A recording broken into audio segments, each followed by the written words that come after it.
Kang Seo-jun is face down in the dirt, and Ryu Ji-ho's boot is on the back of his neck. The class trial just ended, and our boy failed it completely. Not because he didn't try, because the trial was rigged from the start. Ryu's gang swapped his assigned dungeon key with a broken one before the gate even opened. Seo-jun spent the whole trial locked out, watching the timer tick down on his status window. Now he's the only F rank in a class full of C ranks and above. The instructor doesn't even look at him. Ryu grinds his heel in deeper and asks if the trash is comfortable down there. His cronies laugh. A girl in the back row turns away. She doesn't want to watch. Seo-jun tastes copper and dirt, and 17 years of being told he's nothing. He doesn't cry. He doesn't beg. He just waits for the boot to lift. Ryu crouches down beside him and whispers that some people are born to be stepping stones. Then he stands, brushes off his uniform, and walks away like he owns the academy. Which, honestly, he kind of does. Top-ranked student, S-class potential, the principal's favorite. Seo-jun pushes himself up on shaking arms. Nobody helps him. He walks off the training field alone, his uniform caked in mud, and his status window still blinking that humiliating red F. The academy is built like a fortress. White stone towers, mana-powered gates, students with gleaming weapons strapped to their backs. Seo-jun has a dull practice sword he's not even rated to use. He cuts through the back alleys of the market district instead of taking the main road. He knows the route by heart. It's the one where nobody sees him. The junk shop at the end of the alley is called Old Man Huang's Curios and Salvage. The sign is half burned, and the door sticks when you push it. Inside, it smells like rust and old leather, and something faintly magical that nobody's bothered to identify in decades. Old Man Huang is asleep behind the counter with a cat on his lap. Seo-jun doesn't wake him. He's here because he has exactly 400 won left from his monthly stipend, and he's desperate enough to buy anything that might give him an edge. He digs through bins of cracked mana stones, bent daggers, and charms that lost their charge 10 years ago. Nothing. Then his hand closes around something cold. He pulls it out. A compass. The casing is brass, tarnished green, and the glass face is spider-webbed with cracks. The needle doesn't move. It looks like garbage. It feels like garbage. But when his thumb brushes the inscription on the back, the needle twitches. Just once. He almost drops it. Old Man Huang cracks one eye open and tells him that thing's been dead for 30 years. Seo-jun asks how much. The old man squints at the compass, then at Seo-jun's mud-stained uniform, and says 400 won. Every coin he has. Seo-jun puts the money on the counter and walks out with the broken compass clenched in his fist. He doesn't know why his heart is pounding. He sits on a crate in the alley and turns the compass over in his hands. The inscription is worn almost smooth, but he can make out one word. Veritas. Truth. He holds it flat in his palm and thinks about finding something, anything, that could make him stronger. The needle spins. Not a twitch this time. A full, violent rotation that glows faint blue at the tip. It stops pointing east, toward the Whispering Forest. Seo-jun has heard the stories about that place. Haunted, they say. Cursed, they say. A B-rank party went in last year, and only 2 came out, and one of them doesn't speak anymore. He stands up. He doesn't have a party, a plan, or a weapon worth naming. He goes anyway. The Whispering Forest is an hour's walk from the academy gates, past the outer training grounds, and into the wild zone. The trees here are twisted and old, their leaves silver gray, and the wind through them sounds almost like voices. Seo-jun's compass glows brighter the deeper he goes. The needle pulls him off the main path, through thorn bushes and over a dry creek bed, until he's standing in front of a stone door set into a hillside.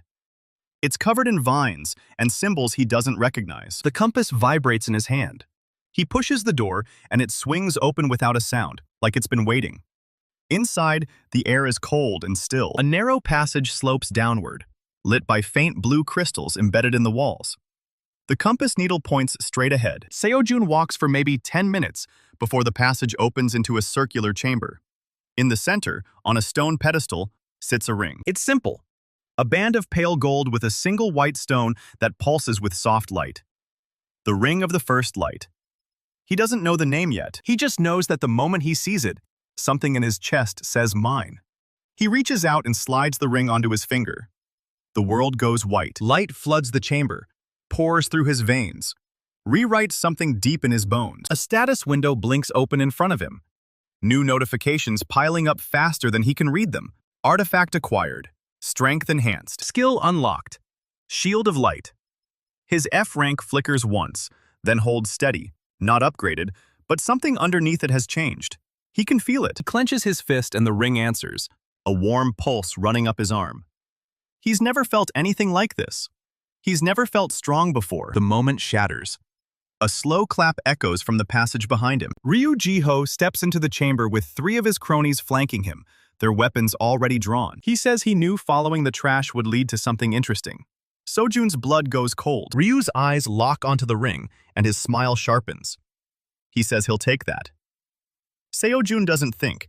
He just moves. He throws his hand out, and a wall of golden light erupts between them, slamming into the stone ceiling. The shield of light. Ryu's cronies stagger back, blinded. Ryu himself just laughs.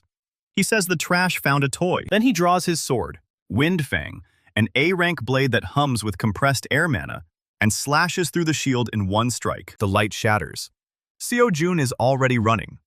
He doesn't try to fight, he's not an idiot. He's an F rank with 1 artifact and 0 combat training against the Academy's strongest student. He slams his palm against the far wall, and the ring pulses again. A blast of light punches through the stone like it's paper. He dives through the hole and into the forest, branches whipping his face, roots grabbing at his ankles. Behind him, Ryu shouts orders. He hears footsteps, spreading out, cutting off escape routes. He runs blind, the compass bouncing against his chest, the ring burning on his finger. His lungs are on fire. His legs are already giving out. The ring is draining him faster than he realized. He stumbles into a ravine and slides down the slope on his back, rocks cutting through his uniform. At the bottom, he lies still, gasping. The footsteps pass overhead. Nobody looks down. He stays there for a long time, staring up at the silver leaves, listening to his heart hammer. The ring's glow fades to a faint pulse. Back in the tomb, Ryu Ji-ho stands over the shattered pedestal. He picks up a fragment of stone and crushes it in his grip.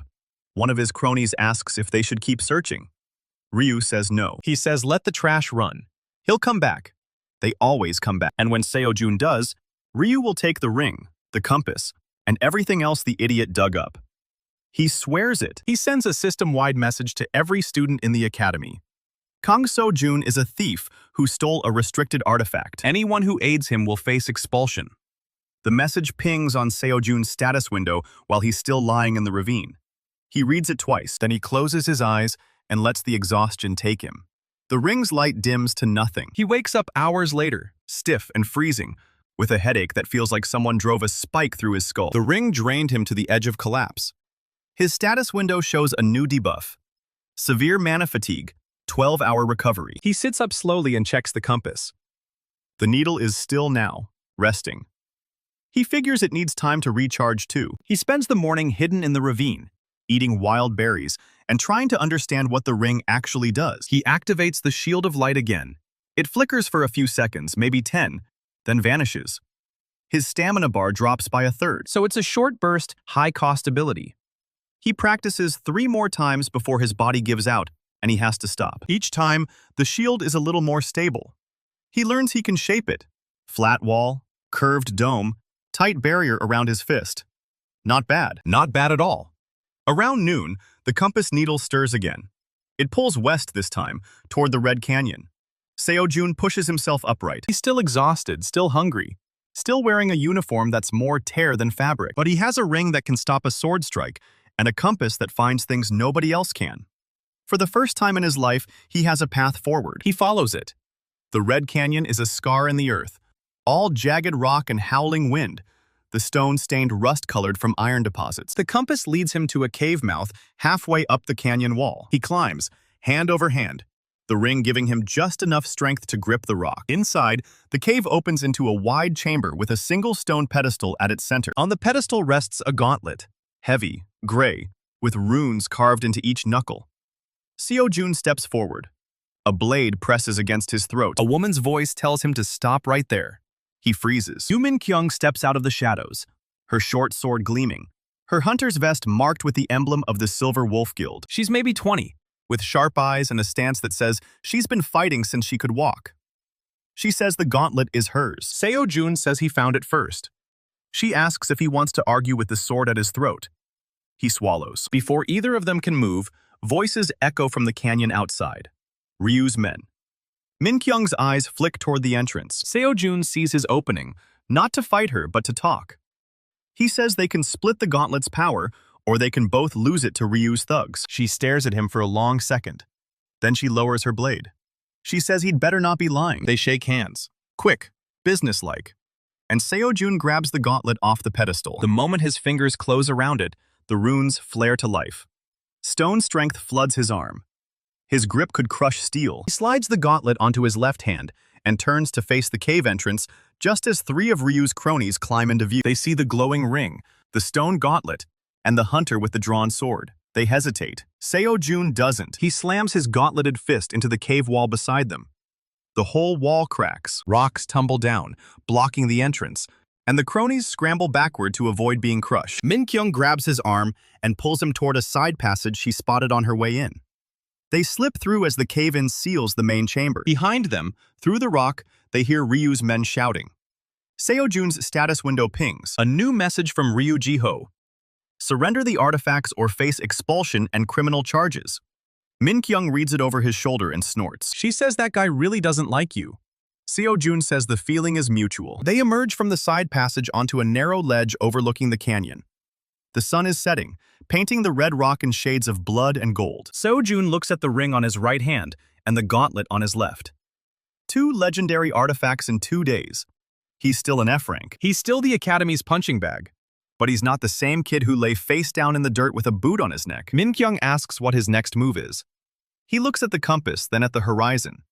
He says he's going to find every artifact it points to, and when he has enough power, he's going to make Ryu Ji-ho regret the day he ever looked down on him. The compass needle twitches, already pulling towards something new. Seo-jun wakes up with a headache that feels like a hammer to the skull. His mouth tastes like dirt and copper. The ring on his finger is cold and dark now. No glow at all. He sits up slowly, every muscle screaming. His status window flashes a new debuff right in his face. Severe mana fatigue. 12-hour recovery timer. He's never even heard of mana fatigue before today. F-rank students don't usually have enough mana to exhaust. He checks the compass. The needle is still. Dead still. He figures it needs time to recharge too. Fine. He's got nothing but time. The ravine is quiet except for the wind whistling through the rocks. He finds a patch of wild berries growing near a trickle of water. They're bitter and half-ripe, but he doesn't care. Food is food. He eats until his stomach stops growling. Then he stares at the ring. This little band of pale gold nearly killed him. One shield burst, and his whole body shut down. That's not a weapon. That's a last resort. He needs to understand what it actually does before he uses it again. He stands up and extends his right hand. The ring flickers, a weak shimmer of light, barely visible. He focuses harder. The shield of light snaps into existence. A curved barrier of white gold energy hums in front of him. It's solid.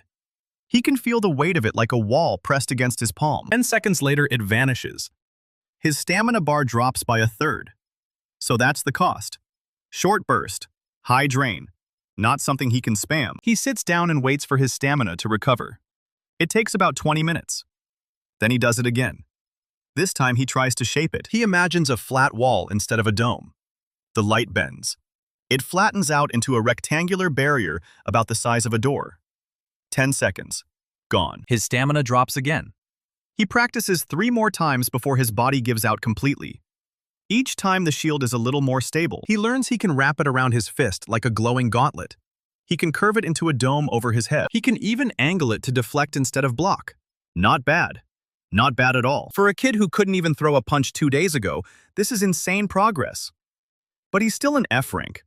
Still the Academy's punching bag. Still the guy Ryu Ji-ho wants expelled or dead. He checks the compass again. Still nothing. He waits. The sun climbs higher. Round noon, the needle twitches. Just a tiny vibration, barely visible. Then it glows.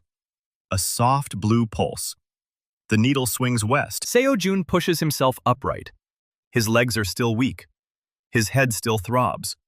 His uniform is more tear than fabric at this point, but he has a ring that can stop a sword strike and a compass that finds things nobody else can. For the first time in his life, he has a path forward. He follows it. The terrain changes as he walks. Green forest gives way to dry scrubland. The air gets hotter. The ground turns reddish. Iron deposits stain the rocks like old blood. The red canyon opens up in front of him. It's a scar in the earth. Jagged cliffs drop hundreds of feet into a narrow gorge. The wind howls through it like something alive. The compass needle points straight at the canyon wall. Seo-jun climbs, hand over hand, fingers gripping sharp rock. The ring gives him just enough strength to hold on. Without it, he'd have fallen 3 times already. Halfway up, he finds a cave mouth. It's hidden behind a rock outcrop. You'd never see it from the ground. He pulls himself inside. The cave opens into a wide chamber. Stalactites hang from the ceiling like stone teeth. At the center of the chamber stands a single pedestal. It's carved from black rock, ancient and cracked. On top of it rests a gauntlet. Heavy, gray, runes carved into each knuckle. The runes are dark now, but Seo-jun can feel the power sleeping inside them. This is the real deal, another legendary artifact. He steps forward. A blade presses against his throat. Cold steel. Sharp enough that he feels a bead of blood trickle down his neck. A woman's voice tells him to stop right there. He freezes. Min-kyung steps out of the shadows. Her short sword gleams in the dim light. She's wearing a hunter's vest marked with the emblem of the Silver Wolf Guild. Maybe 20 years old. Sharp eyes. A stance that says she's been fighting since she could walk. She says the gauntlet is hers. Seo-jun says he found it first. She asks if he wants to argue with the sword at his throat. He swallows. Before either of them can move, voices echo from the canyon outside. Loud, arrogant, familiar. Ryu's men. Min-kyung's eyes flick toward the entrance. Just for a second. But that's all Seo-jun needs. Not to fight her, to talk. He says they can split the gauntlet's power. Or they can both lose it to Ryu's thugs. Her jaw tightens. She doesn't like it, but she's not stupid. She stares at him for a long second. Then she lowers her blade. She says he'd better not be lying. They shake hands. Quick, businesslike. No trust, just math. Seo-jun grabs the gauntlet off the pedestal. The moment his fingers close around it, the runes flare to life. Stone-gray light pulses up his arm. His muscles swell. His bones feel like iron. His grip could crush steel. He slides the gauntlet onto his left hand. It fits perfectly, like it was waiting for him. He turns toward the cave entrance just as 3 of Ryu's cronies climb into view. They see the glowing ring. The stone gauntlet. Hunter with the drawn sword. They hesitate. Seo-jun doesn't. He slams his gauntleted fist into the cave wall beside them. The whole wall cracks. A web of fractures spreads from the impact point. Rocks tumble down. The cronies scramble backward to avoid being crushed. The entrance seals with a thunderous crash. Dust fills the chamber. Min-kyung grabs his arm and pulls him toward a side passage. She spotted it on her way in. Narrow, dark, but it leads somewhere. They slip through just as the cave-in seals the main chamber. Behind them, through the rock, they hear Ryu's men shouting. Seo-jun's status window pings, a new message, from Ryu Ji-ho. He reads it out loud. Surrender the artifacts or face expulsion and criminal charges. Min-kyung reads it over his shoulder and snorts. She says that guy really doesn't like you. Seo-jun says the feeling is mutual. They emerge from the side passage onto a narrow ledge overlooking the canyon. The sun is setting. The red rock glows in shades of blood and gold. Wind whips at their clothes. Seo-jun looks at the ring on his right hand, then at the gauntlet on his left. 2 legendary artifacts in 2 days. He's still an F rank. Still the Academy's punching bag. Still the kid who lay face down in the dirt with a boot on his neck. But he's not the same kid. Not anymore. Min-kyung asks what his next move is. He looks at the compass. The needle twitches, already pulling towards something new. He says he's going to find every artifact it points to, and when he has enough power, he's going to make Ryu Ji-ho regret the day he ever looked down on him. Min-kyung studies him for a moment, then she sheathes her sword. She says she's coming with him. Seo-jun raises an eyebrow. She says the gauntlet's power is tied to him now. She can't use it. But she can make sure he doesn't die before she figures out how to get her cut. Fair enough. They climb down from the ledge together. The canyon floor is dark now. Shadows stretch long and deep. Seo-jun's legs are shaking. The mana fatigue is still there, gnawing at the edges of his strength. But he keeps moving. They make camp in a sheltered hollow near the canyon mouth. Min-kyung builds a fire. Seo-jun collapses against a rock. His status window shows the fatigue debuff is finally starting to fade. Another few hours, and he'll be back to full. Min-kyung tosses him a strip of dried meat from her pack. He catches it, eats it in 3 bites. She asks how a trash-rank student got his hands on a legendary artifact. He tells her about the junk shop. Old Man Huang.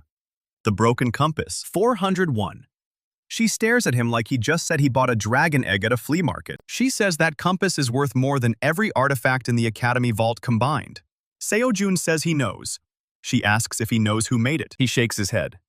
She says the Silver Wolf Guild has records of a compass like that. It appears in old texts. Always the same description. Brass casing. Cracked glass. An inscription that reads Veritas, truth. She says the last person who owned it disappeared 200 years ago. Seo-jun looks at the compass in his palm, still glowing faintly, still pulling. He asks what happened to them. Min-kyung says nobody knows. They just vanished. But every text mentions the same thing. The compass chooses its wielder. It doesn't work for anyone else. Seo-jun closes his fingers around it. He thinks about Oh Ha-nul, the girl who watches him from across the cafeteria, the one who seems to know something. She said the same thing. The compass chose him. He doesn't know why. He doesn't know what it means, but he's going to find out. Min-kyung leans back against her pack. She says Ryu won't stop. The system-wide message he sent means every student in the academy is looking for Seo-jun now. Some of them will want the bounty. Some of them will just want to please the top-ranked student. Either way, he's a target. Seo-jun says he knows. She asks if he has a plan. He says he's going to keep finding artifacts. Keep getting stronger, and when he's ready, he's going to walk right back into that academy and make Ryu answer for everything. Min-kyung smiles. Just a little. She says he's either the bravest idiot she's ever met or the stupidest. Probably both. Seo-jun doesn't argue. The fire crackles.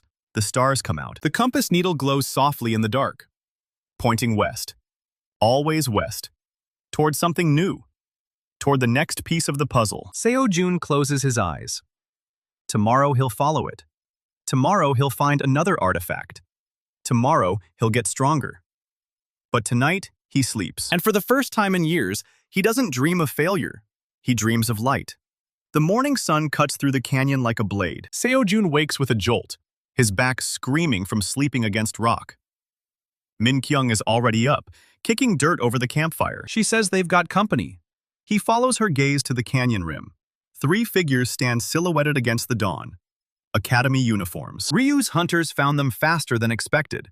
Seo-jun pulls himself upright, his legs still heavy from the mana fatigue. The debuff icon in his status window finally blinks out. 12 hours exactly. Min-kyung asks if he can fight. He flexes his left hand inside the gauntlet. The runes pulse stone gray, ready. He says he can fight. They climb out of the hollow and cut north through a dry riverbed. The hunters don't follow. They just watch. Min-kyung says that's not a good sign. She's right. An hour later, a system notification pings in Seo-jun's vision. Instructor Shin Tae-ho summons Kang Seo-jun to his office immediately. Failure to comply will result in automatic expulsion. Seo-jun stops walking. Min-kyung reads the message over his shoulder. She asks if he's actually going to go. He says he doesn't have a choice. Not yet. If he gets expelled now, he loses access to the Academy's dungeon portals. No dungeons means no leveling. No leveling means Ryu wins by default. Min-kyung says it's a trap. Seo-jun says he knows. But Shin is the one instructor who always stayed neutral in the rankings war. Maybe he just wants to talk. Min-kyung gives him a look that says she thinks he's an idiot. He doesn't argue. They reach the academy gates by mid-morning. The campus is buzzing. Students whisper as Seo-jun walks past. Ryu's system-wide message did its work. Every face in the courtyard is a potential enemy. Min-kyung peels off at the training grounds. She says she'll keep watch from outside Shin's building. If things go sideways, she'll cause a distraction. Seo-jun nods and walks toward the instructor wing alone. The hallway is empty. His footsteps echo off the stone walls. Shin's office is at the end of the corridor. The door is open. Seo-jun steps inside. Instructor Shin Tae-ho sits behind a massive oak desk. He's a thin man with sharp cheekbones and graying hair pulled into a tight knot. His eyes are the color of old iron. He doesn't smile. He gestures to the chair across from him. Seo-jun sits. Shin steeples his fingers. He says he's been watching Seo-jun's progress with great interest. Seo-jun says nothing. Shin says a trash-ranked student doesn't just stumble into legendary artifacts. Something is guiding him. He wants to know what it is. Seo-jun says he got lucky. Shin's eyes narrow. He says luck doesn't exist, not in this world. He leans forward and says he knows about the compass. Seo-jun's heart hammers against his ribs. but his face stays blank. He asks, "What compass?" Shin laughs. It's a dry, brittle sound. He says the compass of Veritas. Brass casing, cracked glass, inscription on the back. He says it's Academy property, stolen from the vault 200 years ago. Seo-jun says he bought it at a junk shop. Shin's smile vanishes. He says that doesn't matter. The compass belongs to the Academy. Hand it over. Seo-jun stands up. He says no. Shin rises slowly from his chair. He says Seo-jun doesn't understand the position he's in. He's already a wanted thief thanks to Ryu Jiho's message. Add insubordination to an instructor and he'll be executed. Not expelled. Executed. Seo-jun's gauntlet hand clenches. The runes flare. Shin notices. He says the artifacts Seo-jun carries are beyond his comprehension. The compass isn't just a treasure map.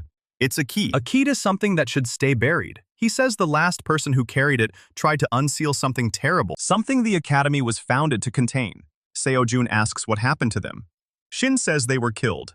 By his order. The air in the room goes cold. Seo-jun says Shin was there. 200 years ago. Shin's lips curl into something that isn't quite a smile. He says he's been guarding the Academy's secrets for a very long time. And he's not about to let a trash-ranked student undo centuries of work. His hand moves. Faster than Seo-jun can track. A dagger appears from nowhere. Black blade. Curved and wicked. It's already arcing towards Seo-jun's throat. Seo-jun throws himself backward. The chair clatters to the floor. The blade misses by a hair. Shin is already moving again. His speed is unreal. Not instructor level, something far beyond. Seo-jun activates the ring. The shield of light erupts from his right hand. A curved dome of white gold energy. Shin's dagger slams into it and stops dead. The impact rattles Seo-jun's teeth. His stamina bar drops by a third. 10 seconds. That's all he has. Shin's eyes widen. He says impressive, but a 10-second shield won't save him. Seo-jun doesn't wait. He pours everything into the gauntlet. His left arm swells with power. Muscles bulge. Bones feel like forged steel. He punches through his own shield. The barrier shatters into fragments of light. His fist connects with Shin's chest. The impact sounds like a thunderclap. Shin flies backward and crashes through his desk.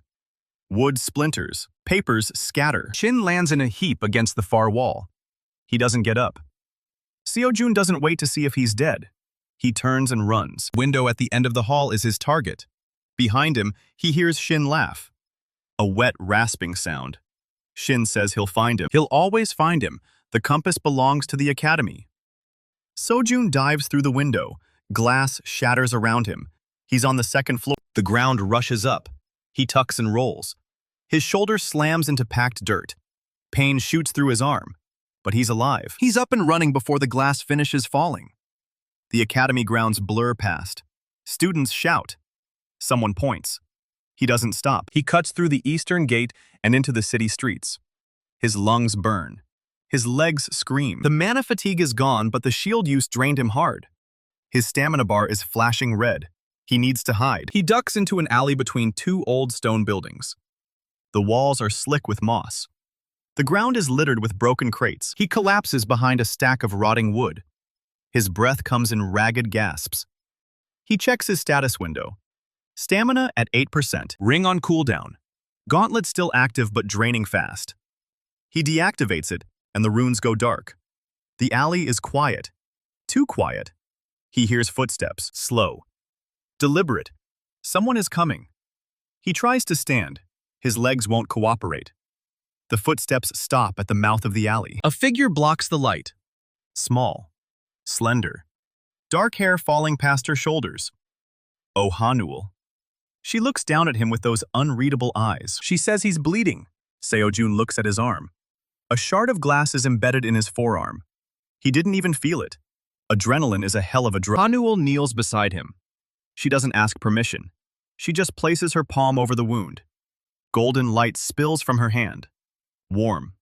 Soft. It feels like sunlight on skin. The glass shard slides out on its own. The wound knits closed. Muscle. Skin. Everything seals like it was never cut. Seo-jun stares at her. He asks what she is. She doesn't answer. She just says the compass chose him for a reason. He asks what reason. She says she doesn't know the whole truth. but she knows enough. Her family has guarded the compass's secret for generations. They were the ones who sealed the first hero. Seo-jun's blood runs cold. He asks if she means the Demon King. She nods. She says the Demon King wasn't always a monster. He was a hero. The greatest hero the world had ever seen. But his power grew too vast. His allies feared him. So they sealed him away. And they erased his name from history. The compass was his.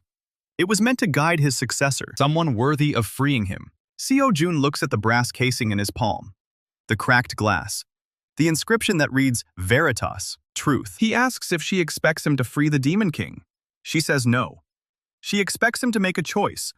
When the time comes, she says the compass doesn't choose wrong. It never has. She stands up and offers him her hand. He takes it. His legs are still shaky, but they hold. He asks why she's helping him. She says because the compass chose him, and because Ryu Ji-ho is working for the people who want the seal to stay forever. The Obsidian Hand. Seo-jun says he's heard that name from Min-kyung. Hanul's expression flickers. Something like recognition. She says Min-kyung is more than she seems. Seo-jun asks what that means. Hanul says the Silver Wolf Guild has ties to the Obsidian Hand. Old ties. She doesn't know if Min-kyung is loyal to them or not, but Seo-jun should be careful. He says he's always careful. Hanul almost smiles. She says no, he's not. She turns to leave. Seo-jun asks where she's going. She says she has to report back. To who, she doesn't say. She pauses at the alley's mouth. She says Shin Tae-ho won't stop. He's been hunting the compass for 2 centuries.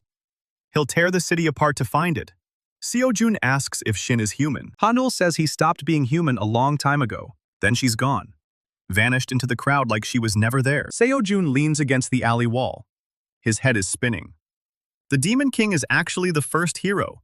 The compass was his. Shin is a 200-year-old monster. Min-kyung might be a spy. And Hanul is part of some ancient guardian bloodline. He's been an artifact hunter for 3 days. It feels like 3 years. His status window pings. A new message. From Ryu Ji-ho. It's not a threat this time. It's an announcement. Ryu challenges Kang Seo-jun to a formal duel. Tomorrow at noon. In the Academy Arena. If Seo-jun wins, the theft charges are dropped. If he loses, he surrenders all artifacts and faces execution. The entire Academy is invited to watch. Seo-jun reads it twice. His hands are shaking. Not from fear, from rage. Ryu is trying to force his hand, make him come back, make him fight on Ryu's terms. In front of everyone. It's a trap wrapped in a spectacle, but it's also an opportunity. If Seo-jun wins, he clears his name. If he wins, Ryu loses everything. His rank, his reputation, his power. Seo-jun closes the message. He doesn't respond. Not yet. He needs to think. He needs to train. He needs to find Min-kyung and figure out if she's friend or foe. He pushes off the wall and walks out of the alley. The city is waking up. Vendors hawk their wares. Hunters compare bounties. A blacksmith hammers steel in a forge that glows orange. Seo-jun moves through the crowd like a ghost. No one looks at him twice. He's just another F rank. Another nobody. But that's going to change. Tomorrow he faces Ryu Ji-ho in front of the entire academy. Tomorrow he proves he's not trash. But tonight he has work to do. He finds Min-kyung at a tavern near the eastern gate. She's nursing a mug of something dark. She sees his face and asks what happened. He tells her everything. Shin. The dagger. Hanul. The duel. She listens without interrupting. When he finishes, she takes a long drink. She says she's not a spy, not anymore. She left the Silver Wolf Guild because she found out about their ties to the Obsidian Hand. She's been hunting artifacts on her own ever since, trying to keep them out of the wrong hands. Seo-jun asks if he can trust her. She says that's up to him. He looks at her for a long moment, then he nods. He says he needs her help. Tomorrow he's going to fight Ryu Ji-ho, and he's going to win. He needs to master the Gauntlet and the ring before noon.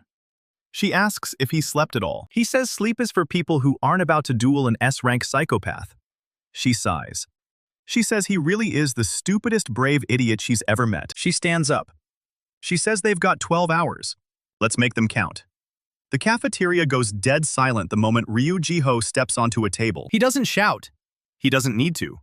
Every student in the hall stops eating and turns to watch. Ryu's uniform is immaculate, his posture straight, his smile easy and cruel. He raises a hand, and a system notification pings across every student's interface simultaneously.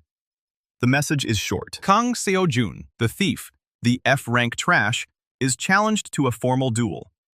Tomorrow at noon in the Academy Arena. If Seo-jun wins, the charges are dropped.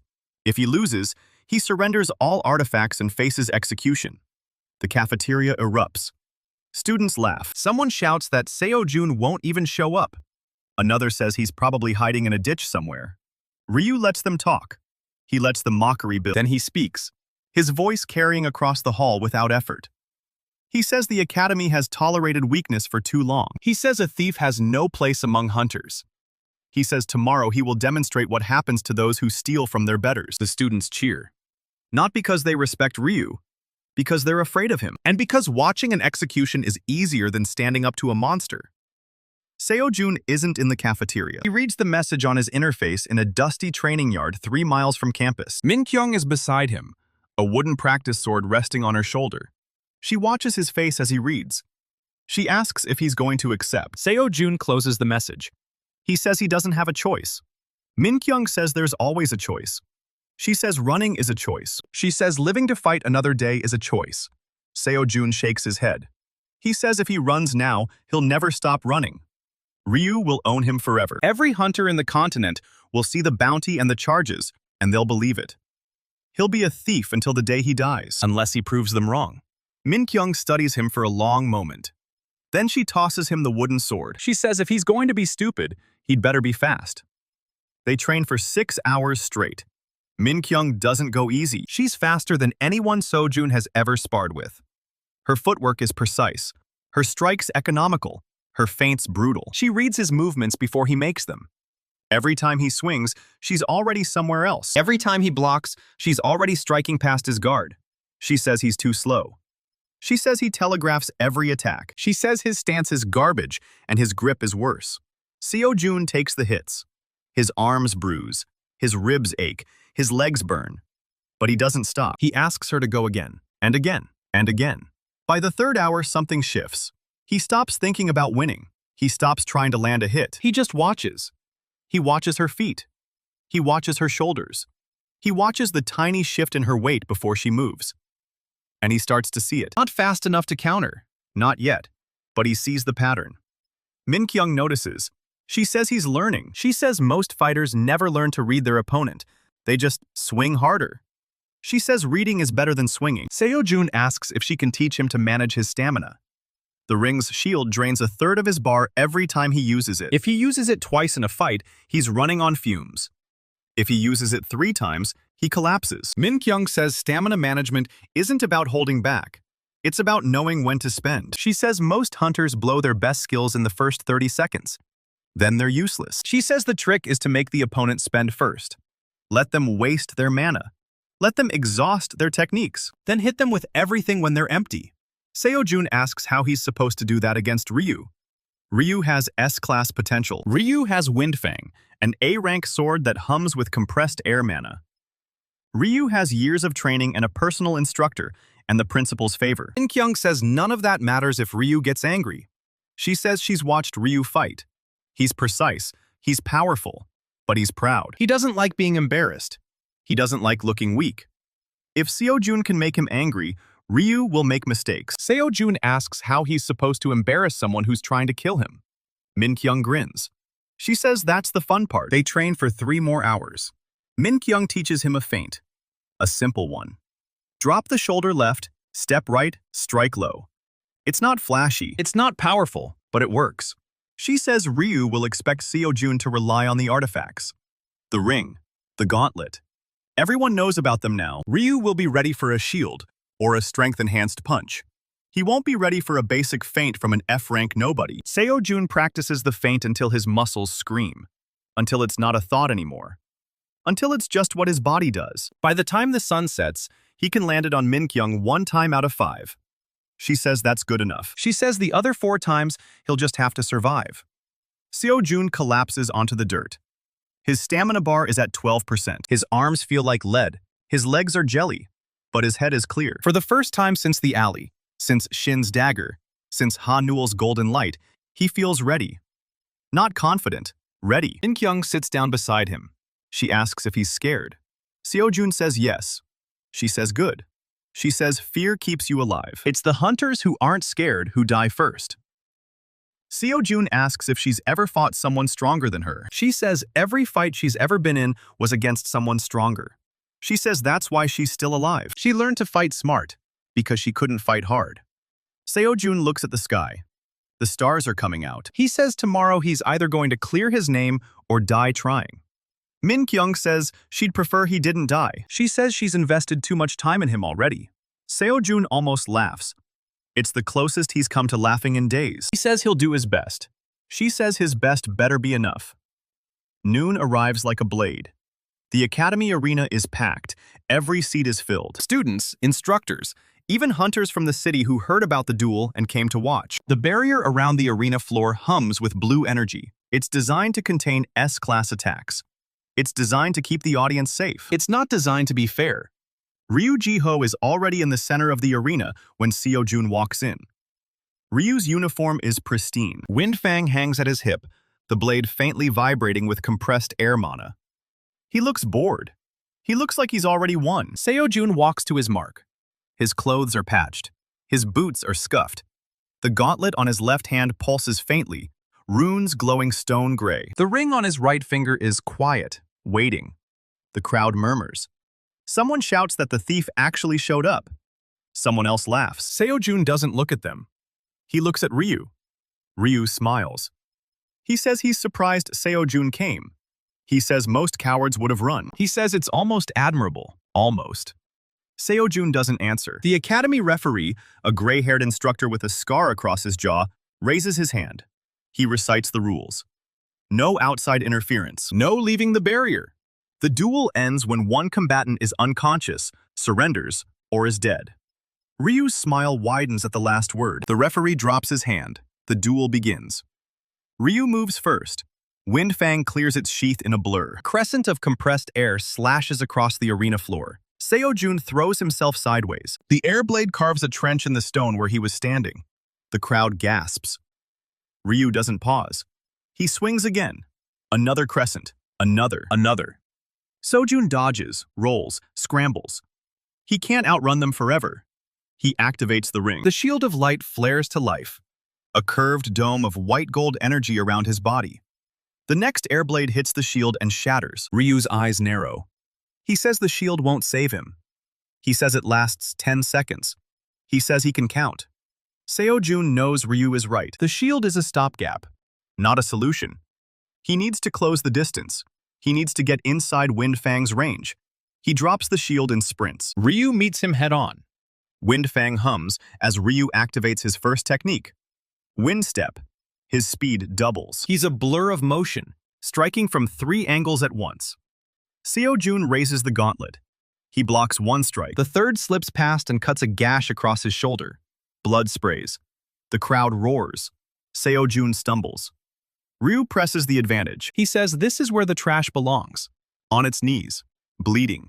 Seo-jun's stamina bar drops to 40%. His shoulder screams, but his head is clear. He remembers Min-kyung's words. Make him angry. Seo-jun looks up at Ryu and smiles. He says Ryu talks too much. He says for an S-class prodigy, Ryu hits like a child.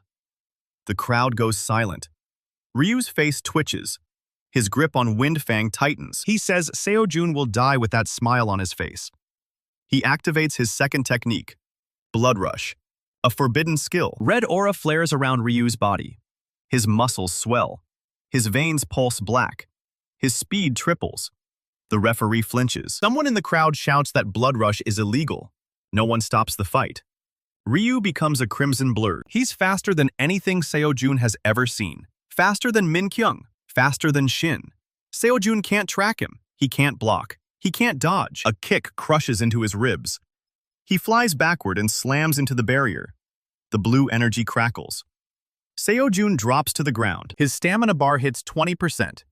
His vision swims. Ryu walks toward him slowly. He says this is the difference between them. He says Seo-jun was never a rival. He was never a threat. He was just a bug to be crushed. Seo-jun pushes himself up. His arms shake. His legs barely hold. but he stands. He says Ryu still talks too much. Ryu lunges. Wind Fang aimed at Seo-jun's heart, and Seo-jun feints. Drop the shoulder left, step right, strike low. Ryu bites on the feint. His blade swings wide. His momentum carries him forward, and Seo-jun's gauntlet-enhanced fist drives straight into Ryu's ribs. The impact is thunder. Ryu's eyes go wide. His breath leaves him in a rush. The crimson aura flickers. Seo-jun doesn't stop. He pours every last point of stamina into the gauntlet. His muscles swell. His bones feel like iron. He swings again, and again, and again. 3 punches, each one a sledgehammer. Ryu's guard shatters. Wind Fang spins out of his hand. The S-class prodigy crashes into the barrier and crumples to the ground. He doesn't get up. The arena is silent. The referee stares. The crowd stares. Seo-jun stands over Ryu's unconscious body, chest heaving, blood dripping from his shoulder. His stamina bar reads 4%. The referee raises his hand. He declares Kang Seo-jun the winner. The barrier drops, and the arena erupts. Not in cheers, in chaos. Students are on their feet. Some are screaming. Some are stunned silent. Instructors push through the crowd. No one can believe what they just saw. An F-rank nobody just beat the academy's top student. With a feint. With 3 punches. Seo-jun doesn't hear any of it. His ears are ringing. His body is shutting down. But he's still standing. Min-kyung is at his side before anyone else. She grabs his arm and keeps him upright. She says he's an idiot. She says he almost died. She says it was the stupidest, bravest thing she's ever seen. Seo-jun tries to answer. His voice doesn't work. He just nods. Across the arena, a tall man in dark robes watches from the highest seat. The principal. He doesn't move. He doesn't speak. He just watches Seo-jun with an expression that's impossible to read. Seo-jun meets his eyes for 1 second, and the principal turns and walks away. Min-kyung sees it too. She says that's not good. She says the principal never watches duels. Seo-jun doesn't have the strength to answer. He just leans on her shoulder and lets her guide him out of the arena. Behind them, Ryu Ji-ho is carried away on a stretcher. His face is pale. His ribs are broken. His reputation is shattered. And somewhere in the crowd, a system notification pings across every interface in the academy. Kang Seo-jun's rank has been updated. From F to C. The trash just climbed 2 ranks in 1 fight. The academy won't forget this. Neither will Ryu. Neither will the principal. Seo-jun's war is just beginning. The compass glows at dawn. Seo-jun is still half dead from the duel, shoulder wrapped in bandages, ribs taped.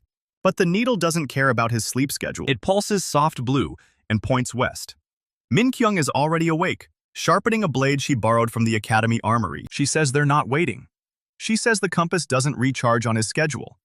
Seo-jun groans and pushes himself up. His stamina bar reads 31%. Not great, but not 0.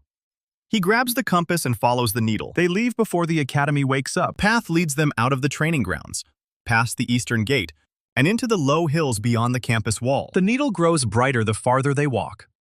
2 hours later, they're standing at the edge of Lake Serenity. The water is glass still and blue-black, reflecting the mountains like a mirror. Min-kyung stares at it and says she's heard stories about this place. She says hunters avoid it. She says 3 different guilds lost teams here in the last decade. Seo-jun asks what killed them. She says no one knows. The bodies were never found. The compass needle points straight down, into the lake. Seo-jun sighs. Of course it does. They walk to a small fishing village on the north shore. The village is nearly empty. One old woman sits on a dock, mending a net. She doesn't look up when they approach.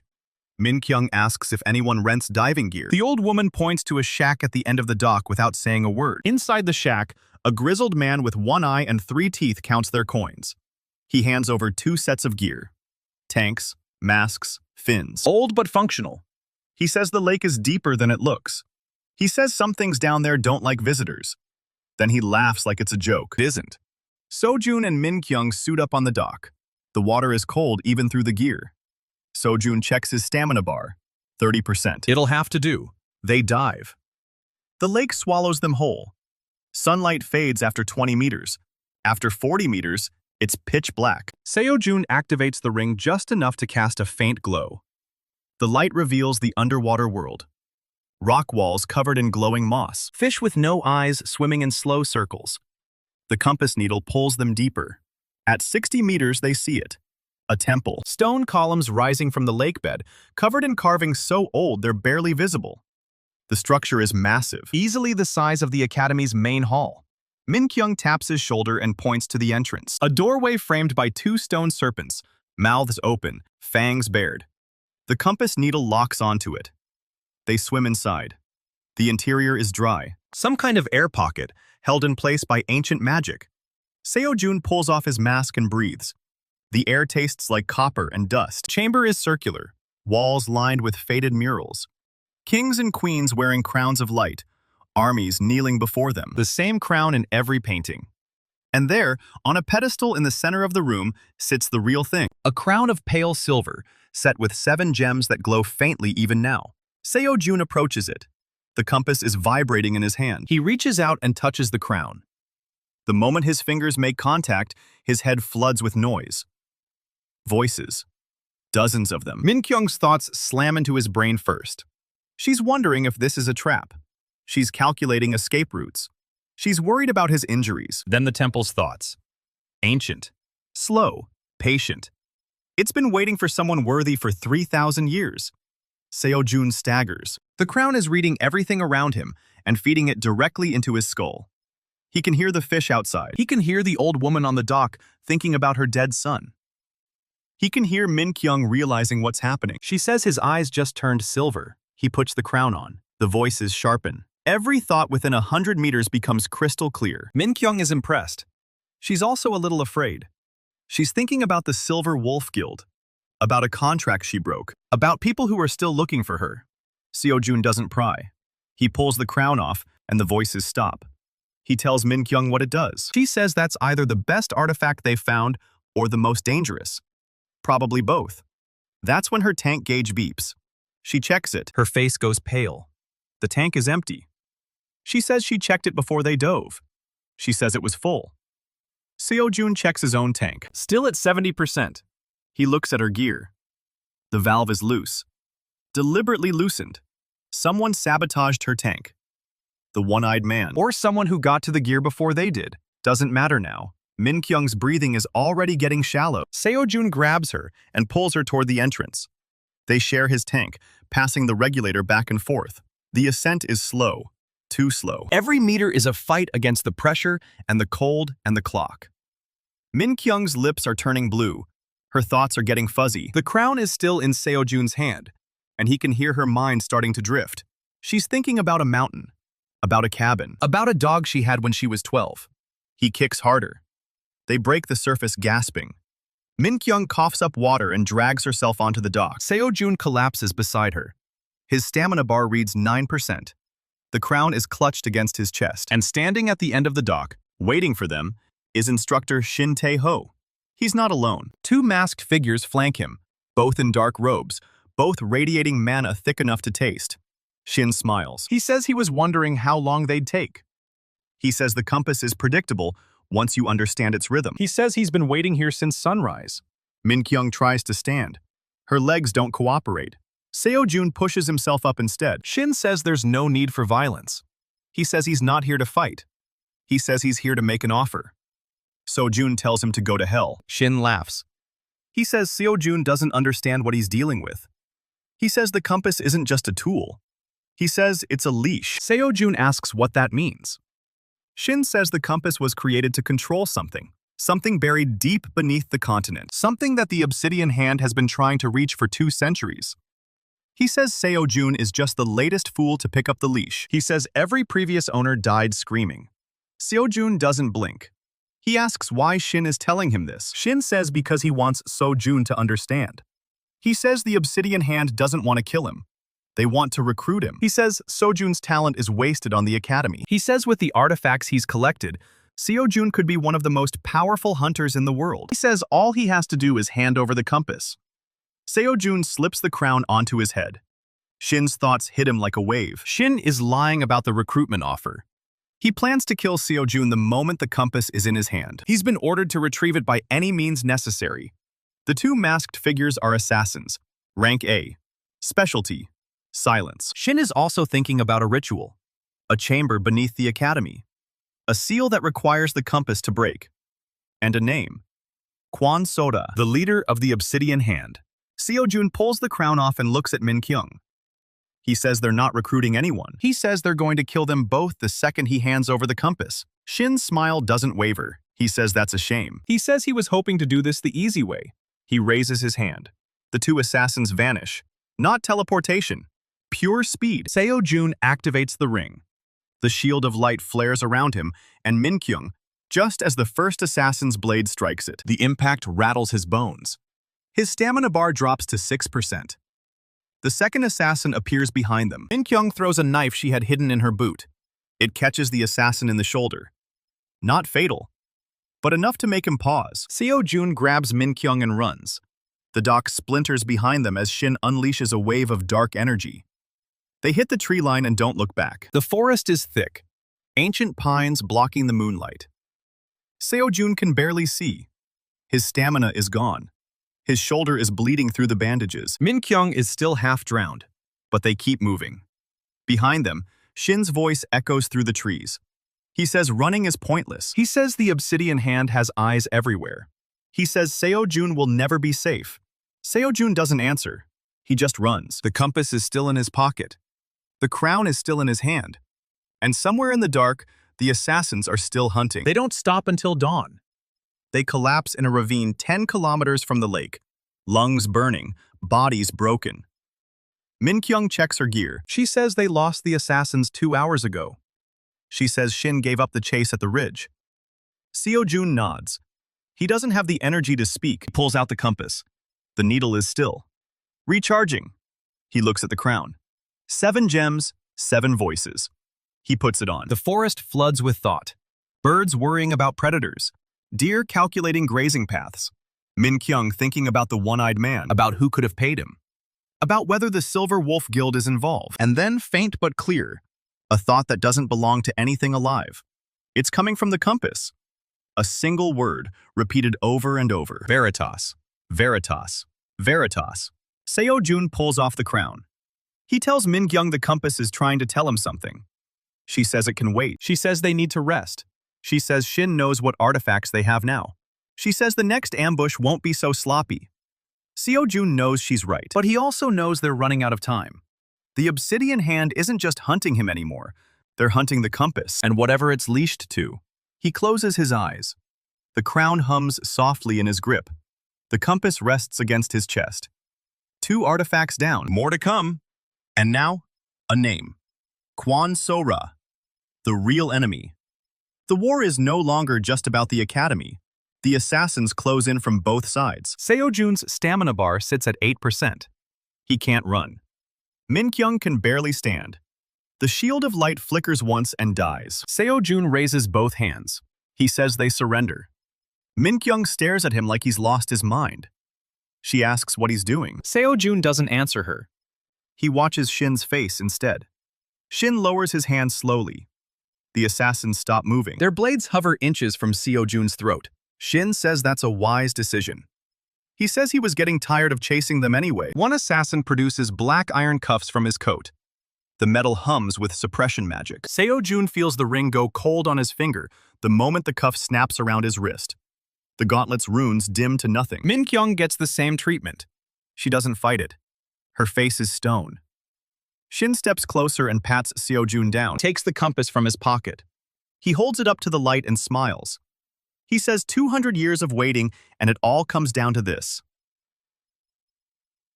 He says Kang Seo-jun will be pleased.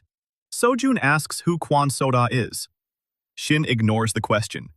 He signals the assassins. One of them pulls a black hood over Seo-jun's head. Everything goes dark. The hood smells like old blood and damp earth. Seo-jun hears footsteps. Then a heavy door grinding opens somewhere nearby. Hands shove him forward. He stumbles down a set of stone steps. The air gets colder with every step. Damp stone walls press in from both sides. Min-kyung's footsteps echo behind him. She doesn't say a word. They walk for what feels like an hour. The path slopes steadily downward. Seo-jun counts turns in his head. 3 lefts, 2 rights. Long, straight corridor. Then another set of stairs going even deeper. The suppression cuffs drain what little stamina he has left. His legs shake. He doesn't fall. The hood comes off without warning. Seo-jun blinks against harsh white light. They're in a massive underground chamber. The ceiling arches 50 meters overhead, carved from black stone. Torches burn with cold blue flame along the walls. Rows of holding cells line both sides of the room. Most of them are empty. At the center stands a woman. She's tall, dressed in dark silk robes embroidered with silver thread. Her hair is white, pulled back tight. Her eyes are the color of old ice. She smiles when she sees them. She says, "Welcome to the Obsidian Hand's true headquarters." She introduces herself as Kang Seo-jun. She says she's been waiting a long time to meet the boy who found the compass. Seo-jun doesn't speak. Kang Seo-jun walks a slow circle around him. She says he's younger than she expected. She says the last compass bearer was a grizzled old mercenary who lasted 3 weeks before they caught him. She says he screamed for 2 days before he died. She asks if Seo-jun wants to know why. Seo-jun says he's guessing she'll tell him either way. Kang Seo-jun laughs. It's not a warm sound. She says she likes him. She says that's unfortunate for him. She signals the guards. They drag Seo-jun and Min-kyung to separate cells. Iron bars slam shut. The locks click with a sound like bones snapping. Min-kyung is thrown into the cell across from him. She hits the floor hard and doesn't get up right away. Seo-jun grips the bars. The suppression cuffs are still on. His artifacts are dead weight. The compass is in Kang Seo-jun's hand. She holds it up and studies the cracked glass. She says this little trinket has caused her family more trouble than any other artifact in history. She says the compass was never meant to find treasures. She says that was just a side effect. She says its true purpose was to locate the seal of the Demon King. Seo-jun already knows this. He doesn't let it show on his face. Kang Seo-jun says the seal requires 3 keys to break. The compass is the first. The other 2 are artifacts Seo-jun hasn't found yet. She says that's why she needs him alive. She says the compass chose him. It won't work for anyone else until he's dead. She can't kill him until all 3 keys are collected. Seo-jun asks what happens after that. Kang Seo-jun smiles again. She says, then he dies screaming like all the others. She turns and walks away. Her footsteps echo through the chamber. The blue torches flicker. The guards take positions at the entrance. Seo-jun slides down the bars and sits on the cold stone floor. His body is wrecked. His shoulder throbs. His stamina bar reads 3%. Min-kyung pulls herself up in her cell across from him. She asks if he has a plan. Seo-jun says he's working on it. She says work faster. Hours pass. Seo-jun drifts in and out of consciousness. The suppression cuffs make everything feel heavy. His thoughts move like mud. He dreams of the compass. Of the word it kept repeating. Veritas. He wakes to the sound of footsteps. Different footsteps. Lighter than the guards. A figure stops in front of his cell. Seo-jun looks up. It's a guard in standard obsidian hand armor. Black leather. Full face mask. Standard issue blade at the hip. But the way she stands is wrong. Too still. Too deliberate. She pulls off her mask. Oh-ha-nul's face stares back at him. Seo-jun almost laughs. He asks if she followed him here. She says she's been tracking him since the academy. She says she knew Shin would bring him to this base eventually. She says she's been waiting for the right moment. Seo-jun asks how she got inside. Ha-nul pulls back her sleeve. A silver bracelet glows faintly on her wrist. She says it's a cloaking artifact. It doesn't make her invisible. It just makes people not notice her. She says it's how she's been watching him all this time. Seo-jun files that away for later. Right now, he needs to get out. Ha-nul produces a key from her belt. She unlocks his cell. Then Min-kyung's. She removes their suppression cuffs. The ring warms on Seo-jun's finger. The gauntlet's runes pulse once. His stamina bar jumps to 15%. Not great, but enough. Min-kyung rolls her shoulders and asks what the plan is. Ha-nul points to a ventilation shaft in the ceiling. She says it leads to the surface. She says she's already cleared the route. Seo-jun asks about the compass. Ha-nul hesitates. She says Kang Seo-jun has it in her private chamber. She says going after it now would be suicide. Seo-jun says he's not leaving without it. Min-kyung grabs his arm. She says they'll come back for it. She says they need reinforcements. She says dying here doesn't help anyone. Seo-jun looks at the compass-shaped emptiness in his pocket. Every instinct screams at him to fight. But Min-kyung is right. He nods. Ha-nul boosts Min-kyung up into the shaft first. Then Seo-jun. Then Ha-nul follows, pulling the grate shut behind her. The shaft is narrow. Cold metal presses against Seo-jun's shoulders. He crawls on his elbows and knees. Every movement sends fire through his wounded shoulder. He doesn't stop. They climb for 20 minutes. The shaft angles upward, then levels out, then angles up again. Seo-jun's stamina bar drops to 11%, then 9, then 7. Ha-nul whispers that they're almost there. A grate appears ahead. Moonlight filters through the slats. Min-kyung kicks it open. They spill out onto a hillside overlooking a dark valley. The base entrance is a black scar in the earth 200 meters below. No alarms. No pursuit. Not yet. Seo-jun lies on his back in the grass and breathes. The stars are out. The crown is still in his pack. He pulls it out and puts it on. Thoughts flood in. Min-kyung is thinking about the compass, about how they're going to get it back, about whether Ha-nul can be trusted. Ha-nul is thinking about something else entirely. A name. Ju-won, the Demon King. And guilt. Deep old guilt that tastes like copper. Ha-nul is thinking that this is her fault. That her family caused all of this. That she's been trying to fix it for years. Seo-jun pulls off the crown.